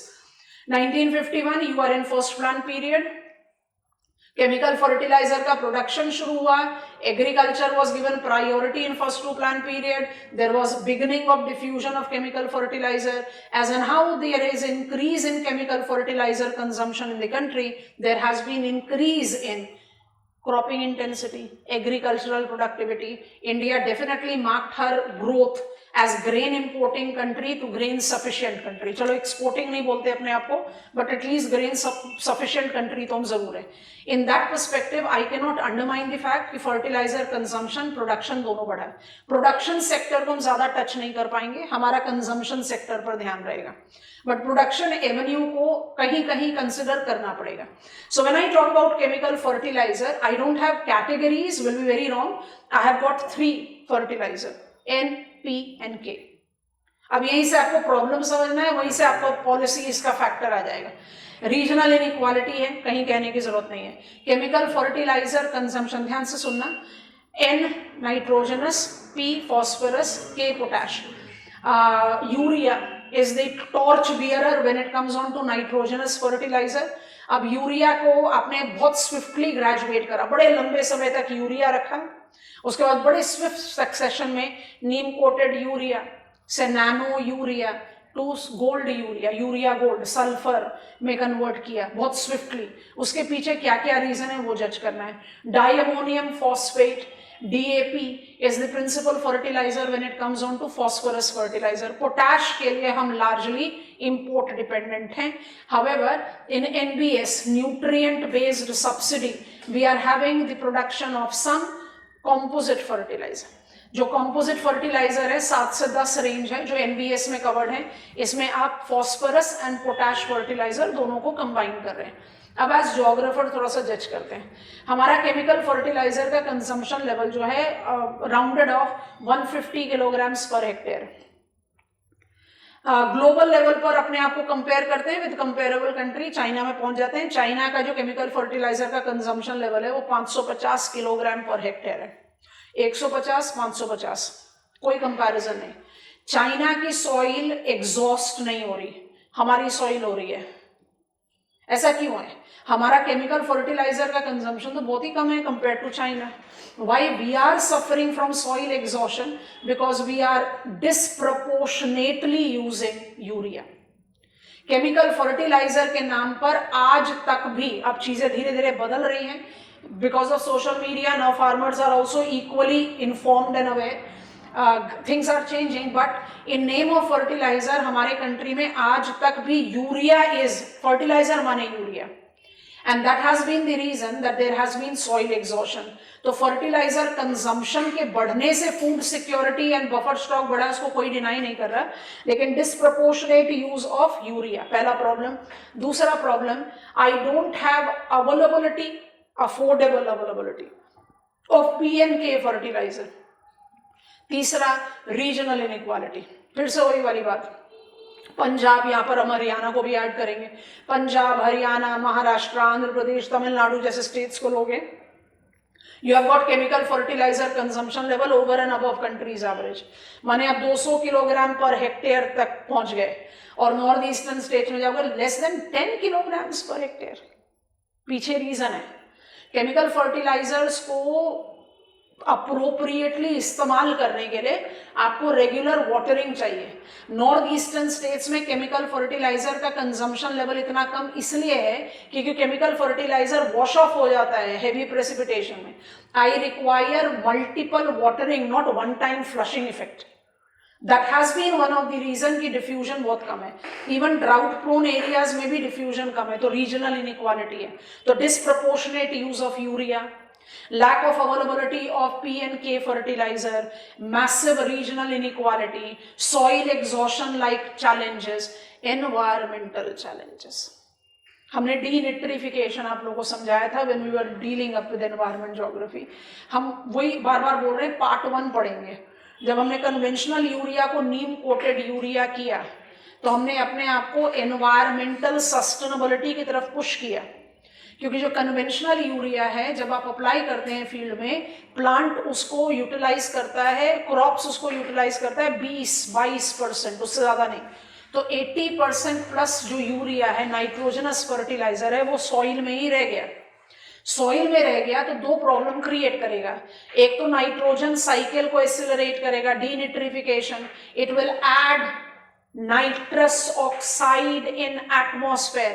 long lived greenhouse gas है, 20 times higher potency than carbon dioxide as greenhouse gas. और वहीं बारिश होकर वो अगर लीच करके चला गया किसी वाटर बॉडी में तो यूट्रोफिकेशन ट्रिगर करेगा.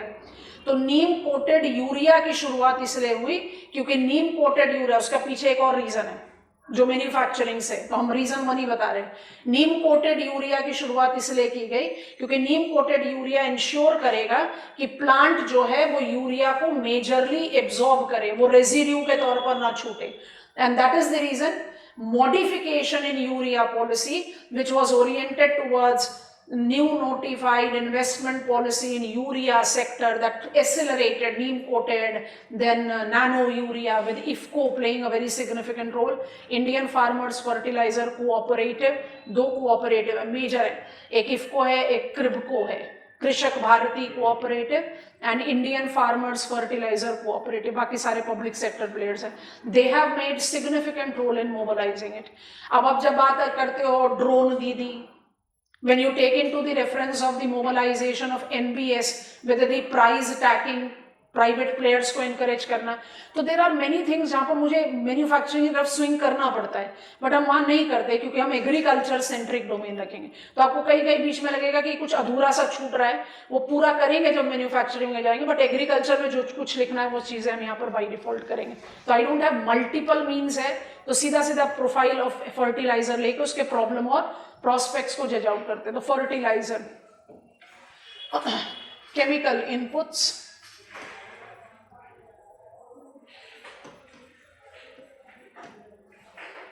that enhances efficiency of high yielding varieties of seeds and facilitates multiple cropping by decreasing fallow land. 1951 onwards,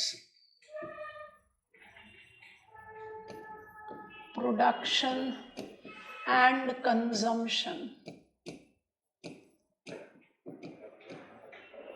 Presently second major consumer.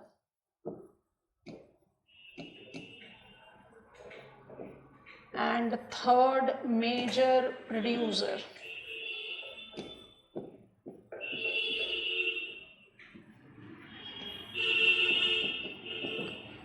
With self-sufficiency in a nitrogenous fertilizer and phosphorus fertilizer, but import dependency on potash fertilizer. Major consumer से ही एक और point add on कर लेते हैं, जो major consumer है उसी के साथ अप्लाई करते हैं. Increase in consumption, increased yield, buffer stock, thus food sufficiency. इसमें कहीं कोई डिनाइल नहीं है, but with challenge. So what are the challenges that we correlate with chemical fertilizer? क्योंकि पॉलिसी पर जाने से पहले आपको इन्हीं सारी चीजों को हाईलाइट करना है. 1, at approximate 150 kilograms per hectare, fertilizer is creating soil exhaustion due to disproportionate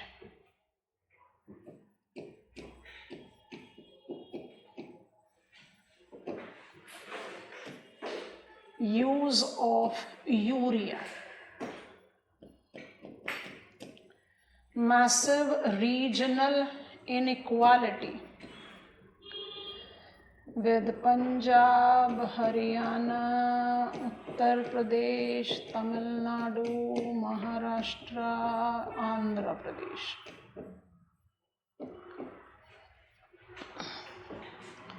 Having more than 200 kilograms per hectare of consumption, and northeastern region less than 10 kilograms per hectare. Regional demarcation ले रहे हो, 1 to 1 states नहीं ले रहे हो, तो figure जो है वो जनरल है, एक एक स्टेट का नहीं ले रहे, कैटेगरी बना रहे. अच्छा, नंबर 3, ICAR ने 2 एडिशनल ऑब्जर्वेशंस दी हैं जो मुझे बहुत हेल्प करता है टू डिकोड जो पॉलिसीज हैं गवर्नमेंट ऑफ इंडिया की. ICAR क्या कहता है? Indian soil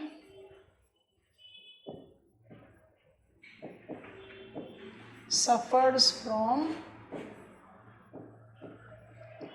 deficiency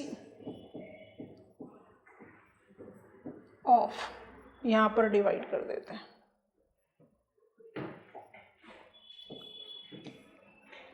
micronutrient and organic carbon.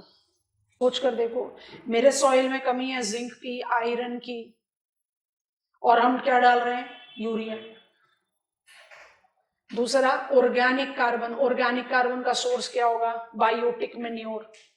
थोड़ा सा याद कराओ, कल जब आपको कृषि उन्नति योजना बता रहे थे तो लास्ट में बताया national mission on sustainable agriculture. Of course उसके बहुत सारे डायमेंशंस हैं, हमने 2 डायमेंशंस को बड़ा एम्फसाइज करके लिखा था. कौन से थे वो 2? परंपरागत कृषि विकास योजना एंड सॉइल हेल्थ कार्ड, इसी के साथ रिलेट हो गया.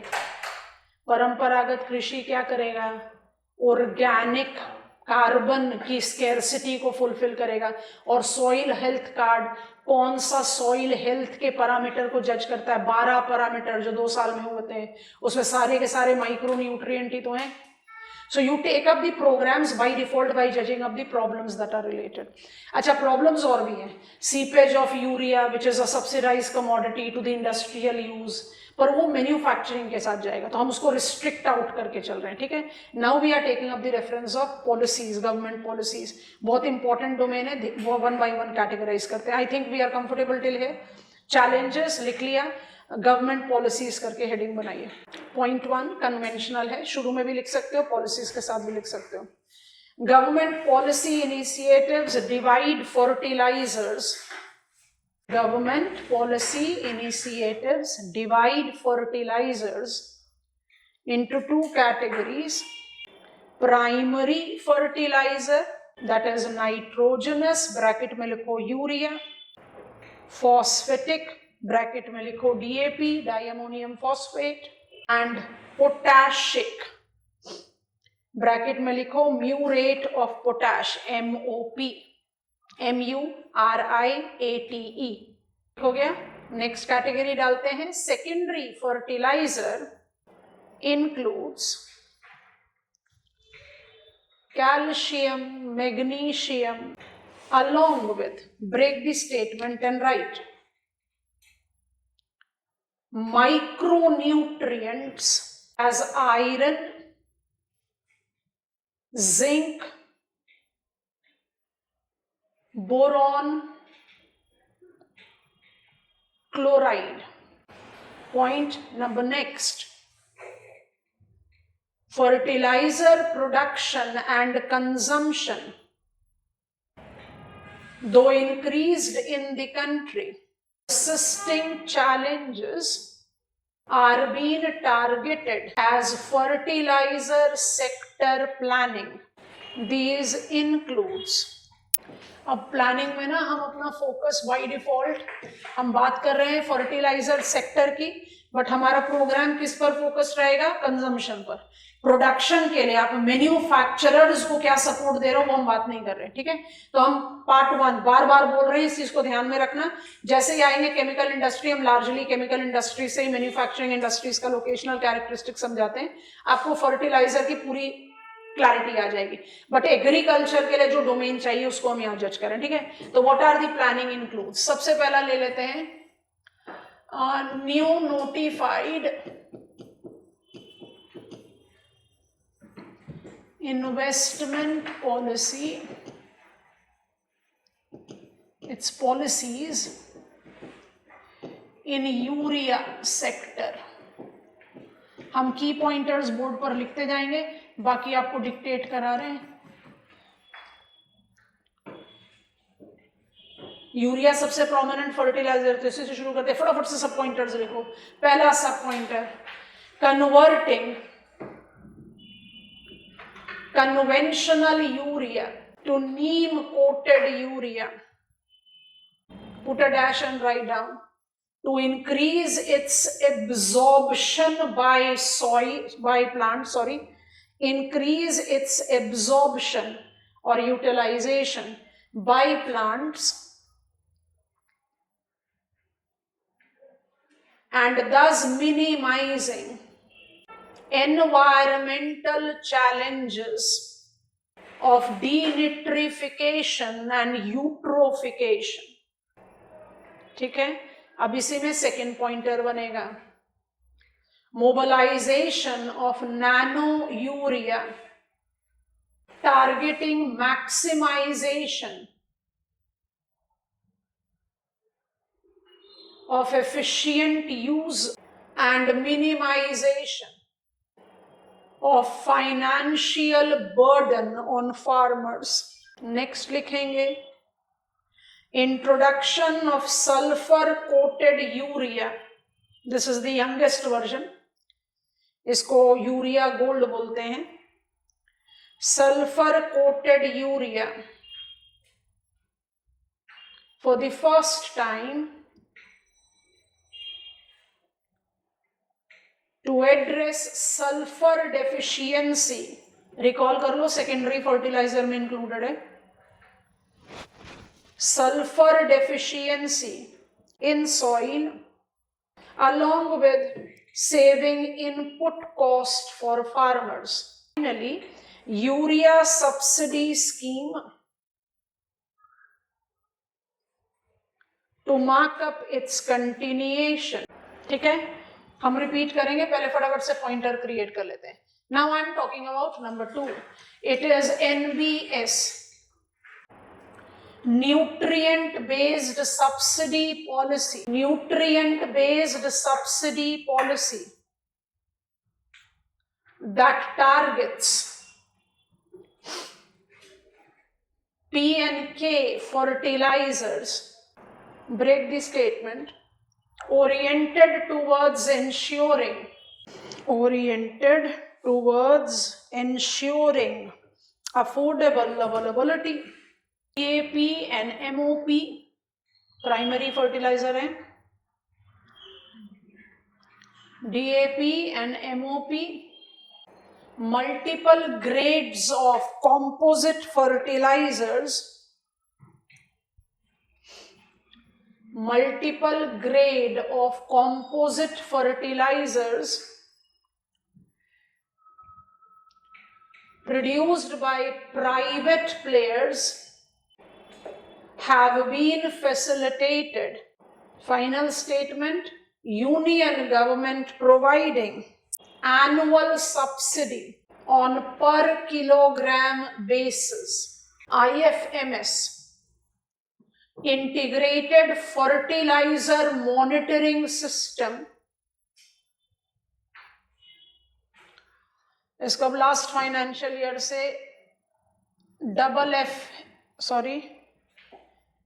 MFMS कर दिया है.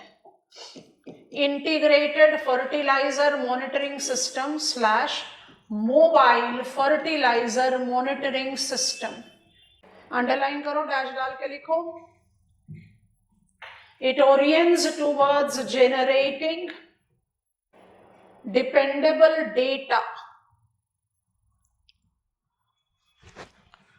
of fertilizer consumption pattern at multiple scales to appropriate planning measures. सोच कर देखो इसमें करना क्या है. आपने लिखा है एक प्रॉब्लम फर्टिलाइजर के साथ है कि रीजनल कंजम्पशन पैटर्न बड़ा अनइवन है. तो IFMS शुरू किसके लिए किया गया? IFMS शुरू किया गया कि भाई आप नेशनल डेटाबेस बनाइए, कहां पर क्या कंजम्पशन है वो तो पता चल रहा है, पर क्यों है? What is the reason that consumption levels varies so much from one location to other? Reason जो भी है उस रीजन को हमें करेक्ट करना है. उस रीजन के पीछे क्या लॉजिक है? अवेलेबिलिटी नहीं है या efficiency of use of fertilizer नहीं है. तो अगर मुझे पैरिटी ऑफ एग्रीकल्चरल डेवलपमेंट करना है तो पैरिटी ऑफ फर्टिलाइजर डिस्ट्रीब्यूशन भी होना चाहिए. IFMS को लास्ट फिस्कल से हमने मोबाइल FMS कर भी दिया है. तो मोबाइल FMS किसके लिए होगा? I as farmer is keeping track of मेरे लिए आज के सीजन में कौन से फर्टिलाइजर की रिक्वायरमेंट है. इसलिए हमने आपको लिखवाया मल्टीपल लेवल, नेशनल लेवल का डेटा इन्वेंट्री, स्टेट लेवल का डेटा इन्वेंट्री, डिस्ट्रिक्ट लेवल का डेटा इन्वेंट्री, विलेज लेवल का डेटा इन्वेंट्री, आपका individual data inventory. You are taking up the monitoring. आप कौन सा फर्टिलाइजर कंज्यूम कर रहे हो, कब कर रहे हो, कितना कर रहे हो, उसका क्या यूटिलाइजेशन है, क्या एनवायरमेंटल चैलेंज है. अगर आप IFMS का ओरिजिनल वर्जन लो तो आप कहोगे कि कौन से स्टेट में कितना कंजम्पशन है, क्यों वो कंजम्पशन पैटर्न कम है, क्यों उसका यूटिलिटी फेवरेबल नहीं है, ताकि we can appropriate out the planning. तो आपने इसको मल्टीपल टीयर कर दिया with mobile added with integrated FMS. ठीक है, अब आ गया इसको किसके साथ एसोसिएट कर रहे हो? यूरिया के कंजम्पशन को आप कम नहीं कर रहे हो. एक्सक्यूज मी, आप यूरिया को थोड़ा एफिशिएंट बनाने की कोशिश कर रहे हो. इसको किसके साथ कर रहे हो?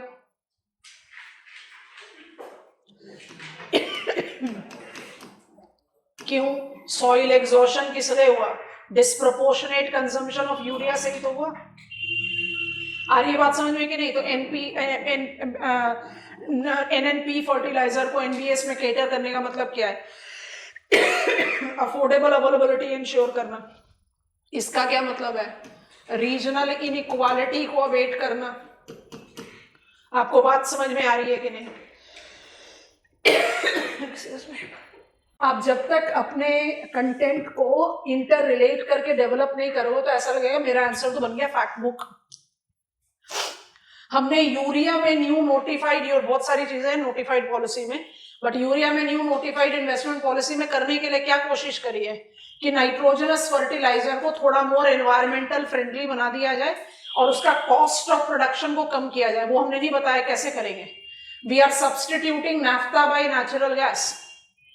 Naphtha is by product of petro refining industry.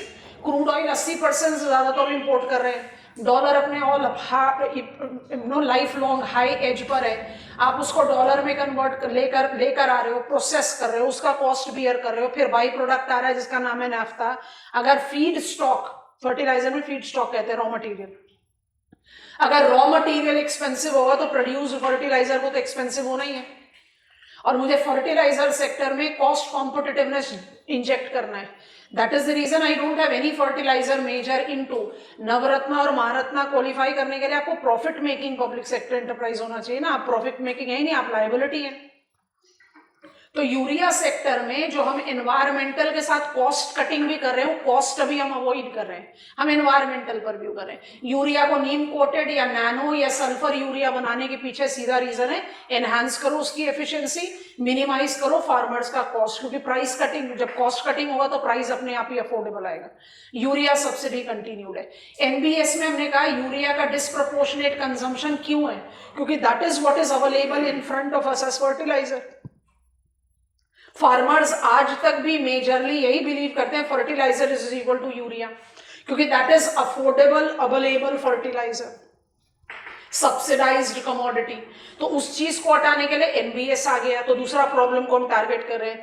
जब आप आईएफएमएस की बात करते हो, जिसको अब हमने मोबाइल भी कर दिया, it is oriented towards catering out, creating data, एक पाथवे चार्ट आउट करना, किस रीजन से रीजनल इनइक्वालिटी और किस तरीके से हम उसको कवर अप कर सकते हैं। तो that is what is IFMS. I think it is comfortable. अच्छा, अब आईसीएआर के दोनों ऑब्जर्वेशन को याद करो। चलो उससे पहले हम ये ऐड कर देते हैं। हमने पिछले साल से ऐड किया है वन नेशन वन फर्टिलाइजर, इसको भी ऐड कर लो। भारत वन, ये बस एक टेल एंडर है, आप ऐड कर सकते हो, नहीं तो फिर आप छोड़ सकते हो, बट यहां पर कर सकते हैं। ये बेसिकली फार्मर्स को जो केमिकल फर्टिलाइजर की ग्रेड्स हैं या जो प्रोड्यूसर्स हैं उन पर ज्यादा डिपेंडेंट मत रहो। आपको ये ब्रांड लेना, ये ऑथेंटिक ब्रांड है ना, वन नेशन वन फर्टिलाइजर। जल्दी से इसको ऐड करेंगे। That is Bharat. To minimize confusion among the consumers, appropriate consumption. कोई भी फर्टिलाइजर का सैग होगा वो कैसे जाएगा? DAP Bharat, MOP Bharat, urea Bharat. और जो प्रोड्यूसर है, मान लीजिए एफसीआईएल है या इफको है, वो छोटा सा नाम नीचे पर आएगा। आप प्रोड्यूसर को फोकस नहीं कर रहे हो, आप ब्रांड को फोकस करो। One nation one fertilizer, subsidy का मोबिलिटी, फार्मर्स की अवेयरनेस, ये हमने ऐड किया। चलो इसको कर दिया। अब हम अपना क्वेश्चन रिपीट कर रहे हैं। आईसीएआर का जल्दी से ऑब्जर्वेशन बता दो। आईसीएआर ने फर्टिलाइजर प्लानिंग के लिए दो चीजें ऐड की हैं। उन दोनों चीजों को ऐड करने के लिए मुझे आईसीएआर का ऑब्जर्वेशन चाहिए। मेरा सॉइल माइक्रो न्यूट्रिएंट से डेफिसिट है और मेरे सॉइल में ऑर्गेनिक कार्बन की कमी है ना, यही चीज है। अब इसी पर यहां पर ऐड कर रहे हैं। जब आप ऐड करते हो नंबर 5, परंपरागत कृषि विकास योजना which correlate with PM Pranam, have you heard about it, and Gobar Dhan, you are taking reference of what? हम डिटेल्स क्रिएट करें, भी पॉइंट लिखवाएंगे। रुक जाओ, भी एक साथ मत लिखना। और छठा क्या कर लिया? सॉइल हेल्थ कार्ड, ठीक है। और इन दोनों को क्लब करके किसके साथ डाल दिया था? National mission on sustainable agriculture. Soil health card के साथ क्या जा रहा है? 12 इंडिकेटर्स जाते हैं और जिनको आप जज करते हो कितना? 2 साल के गैप पर, 2 years पर अप्रेजल होता है। माने आप समझो ना कि आपकी बीमारी क्या है, बीमारी के हिसाब से तो इलाज करोगे। आपने सिर्फ, आपका सॉइल में जिंक नहीं है, बेरोन नहीं है, सल्फर नहीं है और आप डाले जा रहे हो यूरिया, तो सॉइल ही तो एग्जॉस्ट होगा। तो सॉइल हेल्थ कार्ड किसके पर्पस पर है? माइक्रो न्यूट्रिएंट डेफिशिएंसी को अबेट करने के लिए। और परंपरागत कृषि विकास योजना किसके डोमेन पर है? ऑर्गेनिक कार्बन की डेफिशिएंसी को अबेट करने के लिए। I think you have understood. फटाफट से पॉइंटर्स डेवलप करते हैं। 5वां point, in fertilizer planning it is Paramparagat Krishi Vikas Yojana under national mission on sustainable agriculture. Paramparagat Krishi Vikas Yojana under national mission on sustainable agriculture, dash डालो, पॉइंट 1 डालो। Aims at enhancing mainstreaming of livestock to ensure availability of organic carbon It involves PM program for restoration, awareness, generation and nourishment of Mother Earth. आप ideally इसको PM प्रणाम ही लिखेंगे, इतना लंबा नाम कोई नहीं लिखेगा. That aims at providing incentives to states and union territories to mobilize alternative fertilizer so as to balance use of chemical fertilizer. ठीक है, break the statement. Market Development Assistance, MDA. Market Development Assistance, MDA, for promoting organic fertilizer, galvanizing organic bioagro resources, that is gobar,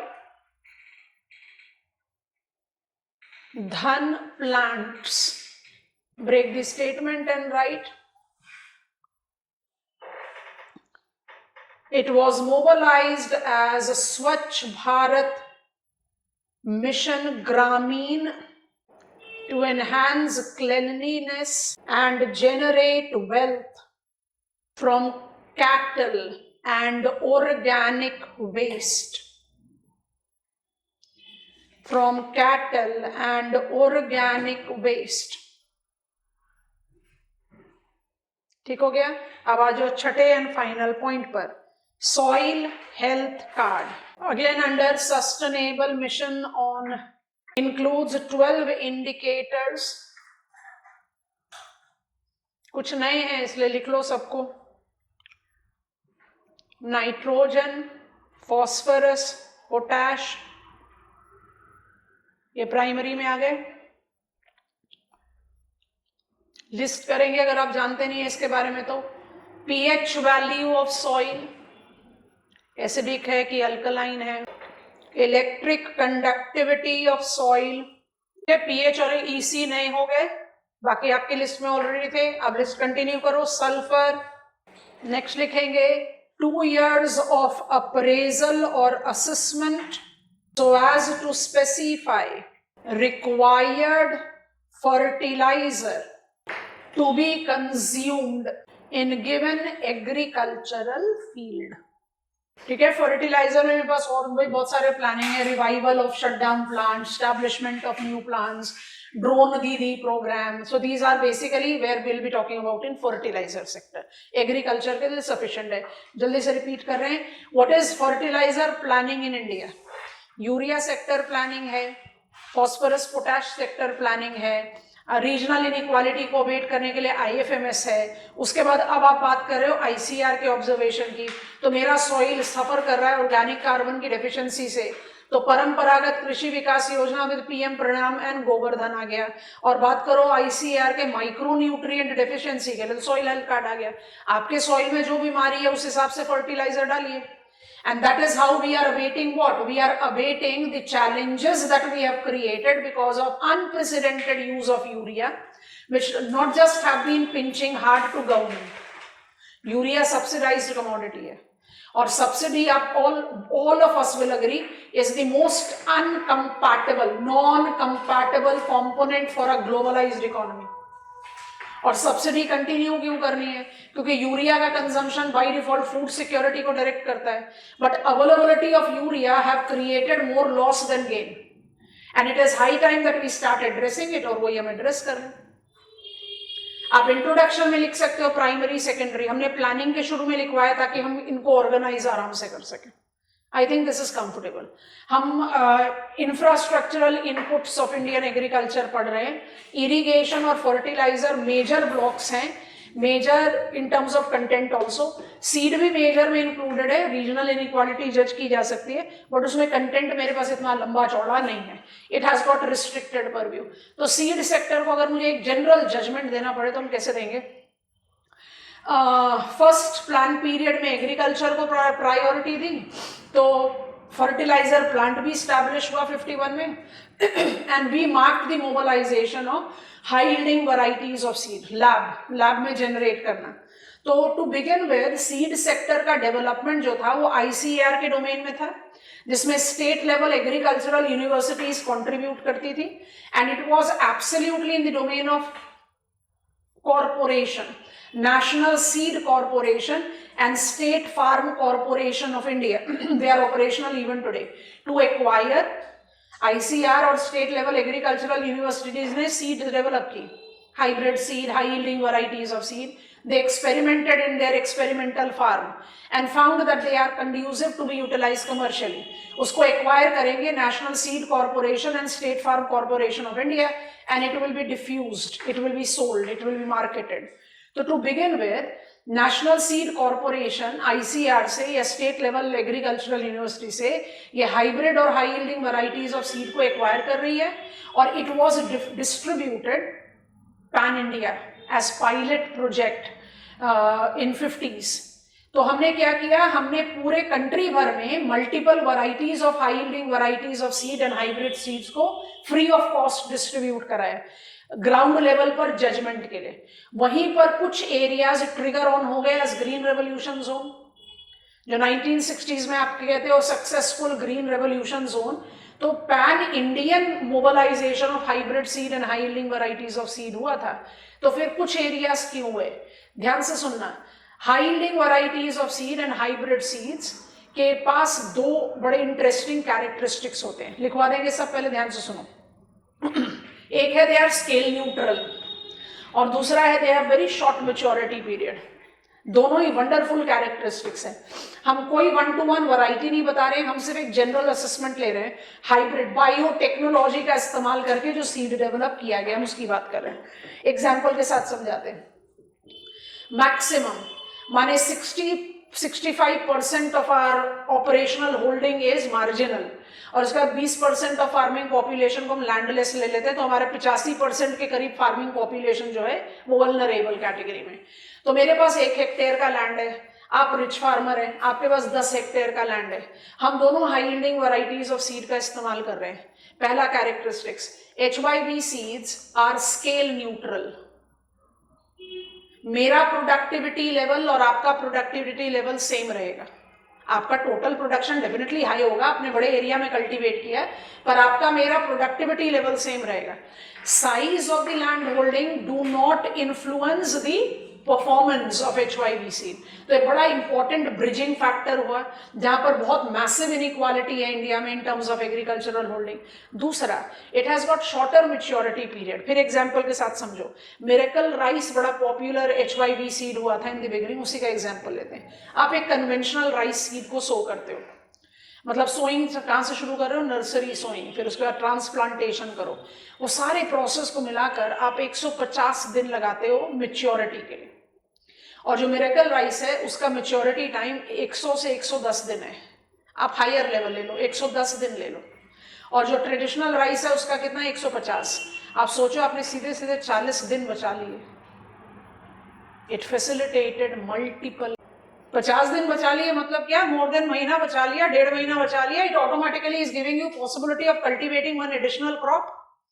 तो HYV seeds के साथ दो characteristics आई, एक scale neutral जो बहुत majorly role play किया in bridging up that disparity that we have in our agricultural field, और दूसरा शॉर्टर मैच्योरिटी पीरियड। उससे क्या हुआ, मल्टीपल क्रॉपिंग, जो आपने पढ़ा ना टाइम अरेंजमेंट, आप मल्टीपल क्रॉपिंग कर पाए। You are not suppose to wait for a particular crop to grow and harvested. But HYV seeds के इन दोनों बेनिफिट से बेनिफिट लेने के लिए आपको बाकी चीजें चाहिए, इरिगेशन चाहिए, केमिकल फर्टिलाइजर चाहिए। अगर वो नहीं होगा तो HYV सीड्स के दोनों बेनिफिट्स आपके लिए नहीं है। And that is the reason जिन जिन एरिया में आपने तो डिफ्यूज किया HYV सीड पूरे कंट्री भर में, पर ग्रीन रेवोल्यूशन हुआ पंजाब, हरियाणा, रोहिलखंड, गंगानगर, महानदी, गोदावरी, कृष्णा, कावेरी, फिंगर्स पर काउंट करते हैं हम। अब ये सिर्फ एरियाज थे जो जनरेशन 1 ग्रीन रेवोल्यूशन के सक्सेसफुल जोन माने जाते हैं, बाकी में क्यों नहीं हुआ?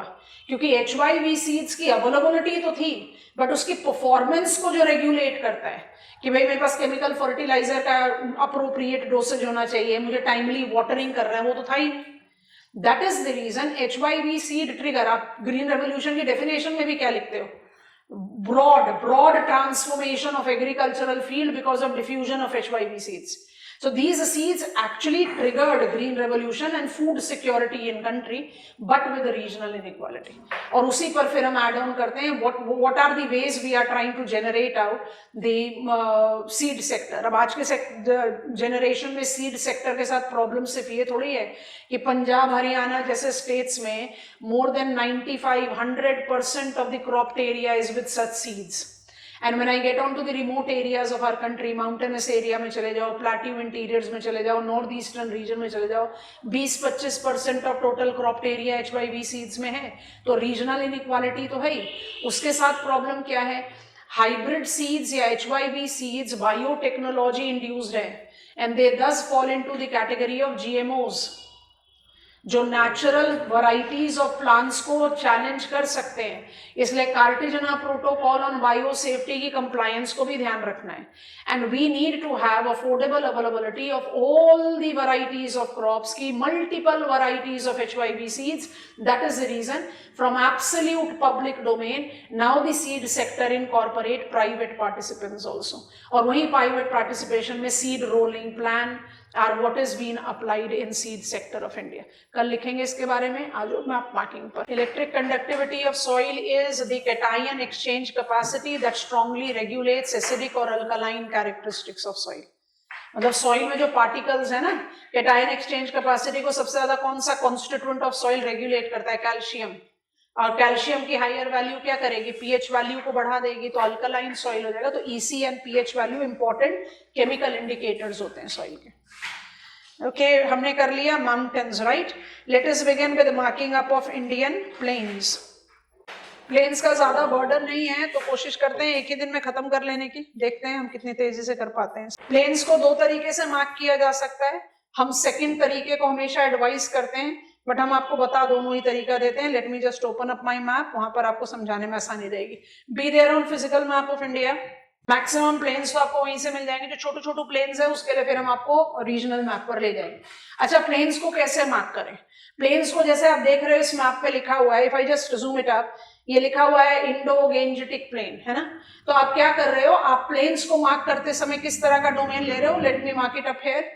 आप कैसे डोमेन लेंगे? आपने नदर्न माउंटेन वॉल को मार्क कर रखा है, आप जानते हो कि अलाइनमेंट कैसे लेनी है। इस एट दिस पॉइंट ये मेरा international boundary of Nepal and Uttarakhand है। ऑलमोस्ट पूरे बाउंड्री पर ऑलमोस्ट एक छोटा सा less than half a inch area बचता है जहां से आप प्लेन शुरू कर दे रहे हो, बाकी ये सब माउंटेन है ना। बस ये चीज का ध्यान रखना है। अच्छा, अब यहां पर पहुंचे तो आप सोचो कि आप क्या कर सकते हो। Look at this, I just want to zoom it up slightly more, हम यहीं से आपको दिखा दें। अब देखो जरा, यहाँ आप मार्क कर रहे हो नदर्न प्लेन्स ऑफ इंडिया, ठीक है। नदर्न प्लेन्स ऑफ इंडिया में आपने मार्क करना शुरू किया पंजाब प्लेन्स। आप थोड़ी मार्क करोगे सतलज गंगा प्लेन, आपके पास तो छोटे छोटे बहुत सारे प्लेन है। तो आपने मार्क करना शुरू किया, ये रहा मेरा रिवर रवि, ये रहा मेरा ब्यास। इसका नाम बताओ? बारी दोआब, है ना। अब बारी दोआब को आप दोनों तरीके से मार्क कर सकते हो। रिवर रवि है, ये ब्यास है। आप ये पूरे एरिया को ऐसे शेड करो। उसके लिए जरूरी क्या है कि आप दोनों रिवर बनाओ। एग्जामिनेशन हॉल में इतना समय तो आपके पास है नहीं और जरूरत भी नहीं है, तो क्या करेंगे? इसकी जगह क्या कर दोगे? आप एक बस सिंपल सा ऐसा छोटा सा स्लांटिक आर्क डेवलप करोगे। ये देखो क्या है? बिस्त दोआब। ये काफी बड़ा है, तो आप इसको ऐसे डॉटेड ओवल बना सकते हो। नहीं बनाना चाहते हो कोई प्रॉब्लम नहीं है। ये स्लांटिंग आर्क ऐसे गया और ये आर्क ऐसे चला गया। This is Bari Doab, this is Bist Doab आर्क्स। आपको बात समझ में आ रही है? अच्छा, हम इसको ना जूम आउट कर रहे हैं ताकि आपको हम 2-3 प्लेन साथ में बता दें। हम नदर्न प्लेन्स पर हैं, सफिशिएंट ट्रैक पर आ रहा है। आप फिजिकल मैप ऑफ इंडिया पर ही रहोगे। आप नदर्न प्लेन्स पे प्लेन्स को कैसे मार्क कर रहे हैं? आप नदर्न प्लेन्स पर सारे आपका पूरा रिमाइंडर आ रहा है of what you have learned in your physiography. So which are the constituents of northern plains of India?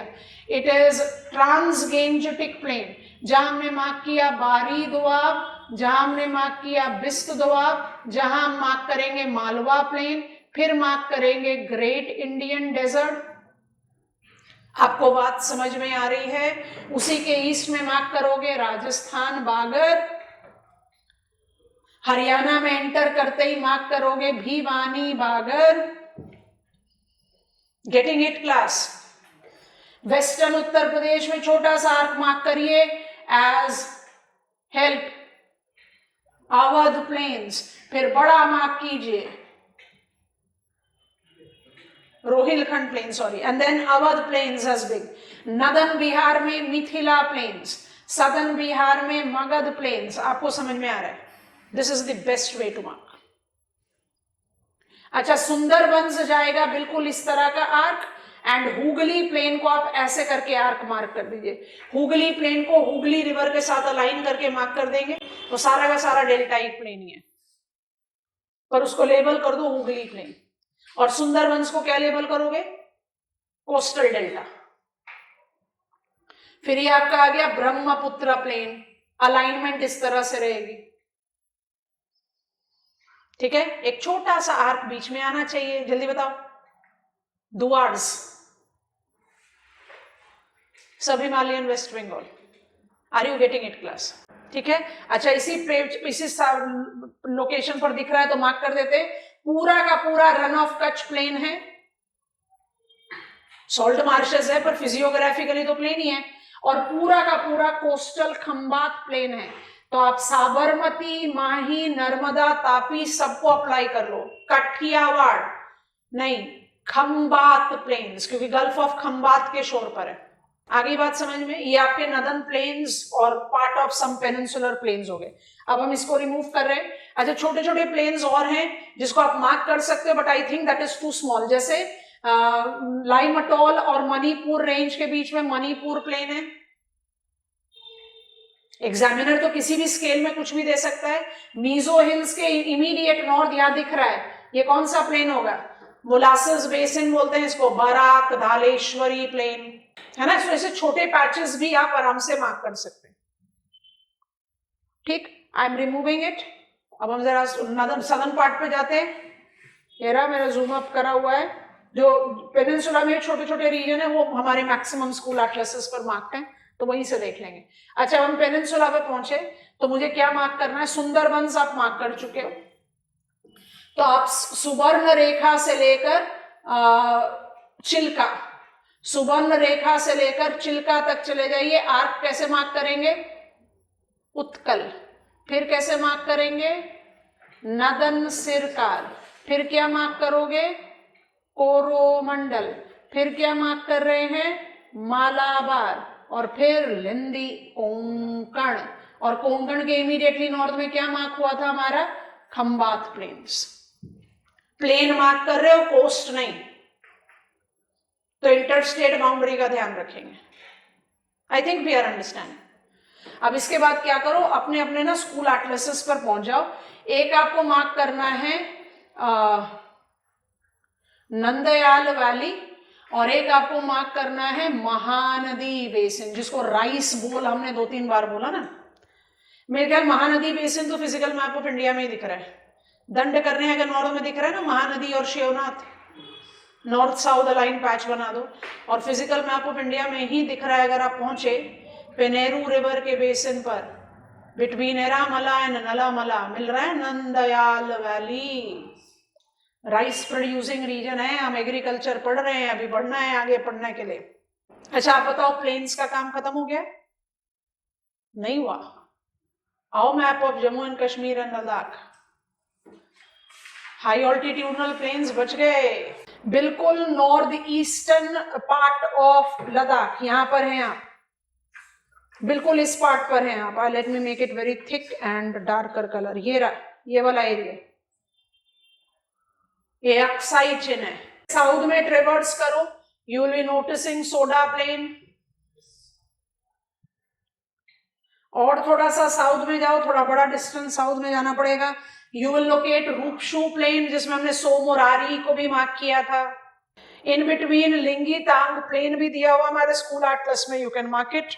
ठीक है, अब थोड़ा सा अपने आइज को ट्रबल दो। हमने अपनी श्रेणी में इनको जगह नहीं दी थी, पर आपको लेना पड़ेगा। सोडा प्लेन और लिंगी तांग प्लेन से थोड़ा सा वेस्ट की तरफ जाते हो, शयोक रिवर से ट्रांजिट होते वाला देपसांग प्लेन है। ये सब किस में जा रहे हैं? ये सब जा रहे हैं alpine meadows, trans Himalayan steppes. और अब बिल्कुल वेस्ट चले जाए, एकदम सीधा वेस्ट, आपको मिलेगा देवसाई प्लेन्स। क्या देवसाई प्लेन्स एक्चुअली इंटरमुंटेन है between trans Himalayas and greater Himalayas. Yes all of us, alignment east west है। अच्छा, इसी मैप पर हम रहें, उत्तराखंड पर थोड़ी देर के लिए पहुंचे और अपने आप को मसूरी रेंज और शिवालिक दोनों को दिखाएं। फिजिकल मैप पर रहो, फिजिकल मैप पर ही रहो। मसूरी और शिवालिक दोनों दिख रहा है आपको, बीचों बीच देहरादून भी दिख ही रहा है, तो आपको समझ में आ गया कि आपको दून्स मार्क करना है एज इंटरमुंटेन। ठीक हो गया ना? High altitudinal plains and intermontane, piedmont plains, ये सब चीजें। दुआर्स गया पीडमोंट में, दून्स चला गया intermontane. This completes plains of India. अब नेक्स्ट आइटम लेंगे, देखेंगे उसमें कितना समय लगता है। Please have a sincere reading of what you have learned today, because will be applying that tomorrow in our swift succession of learning cropping intensity and agricultural productivity. Bye bye for today.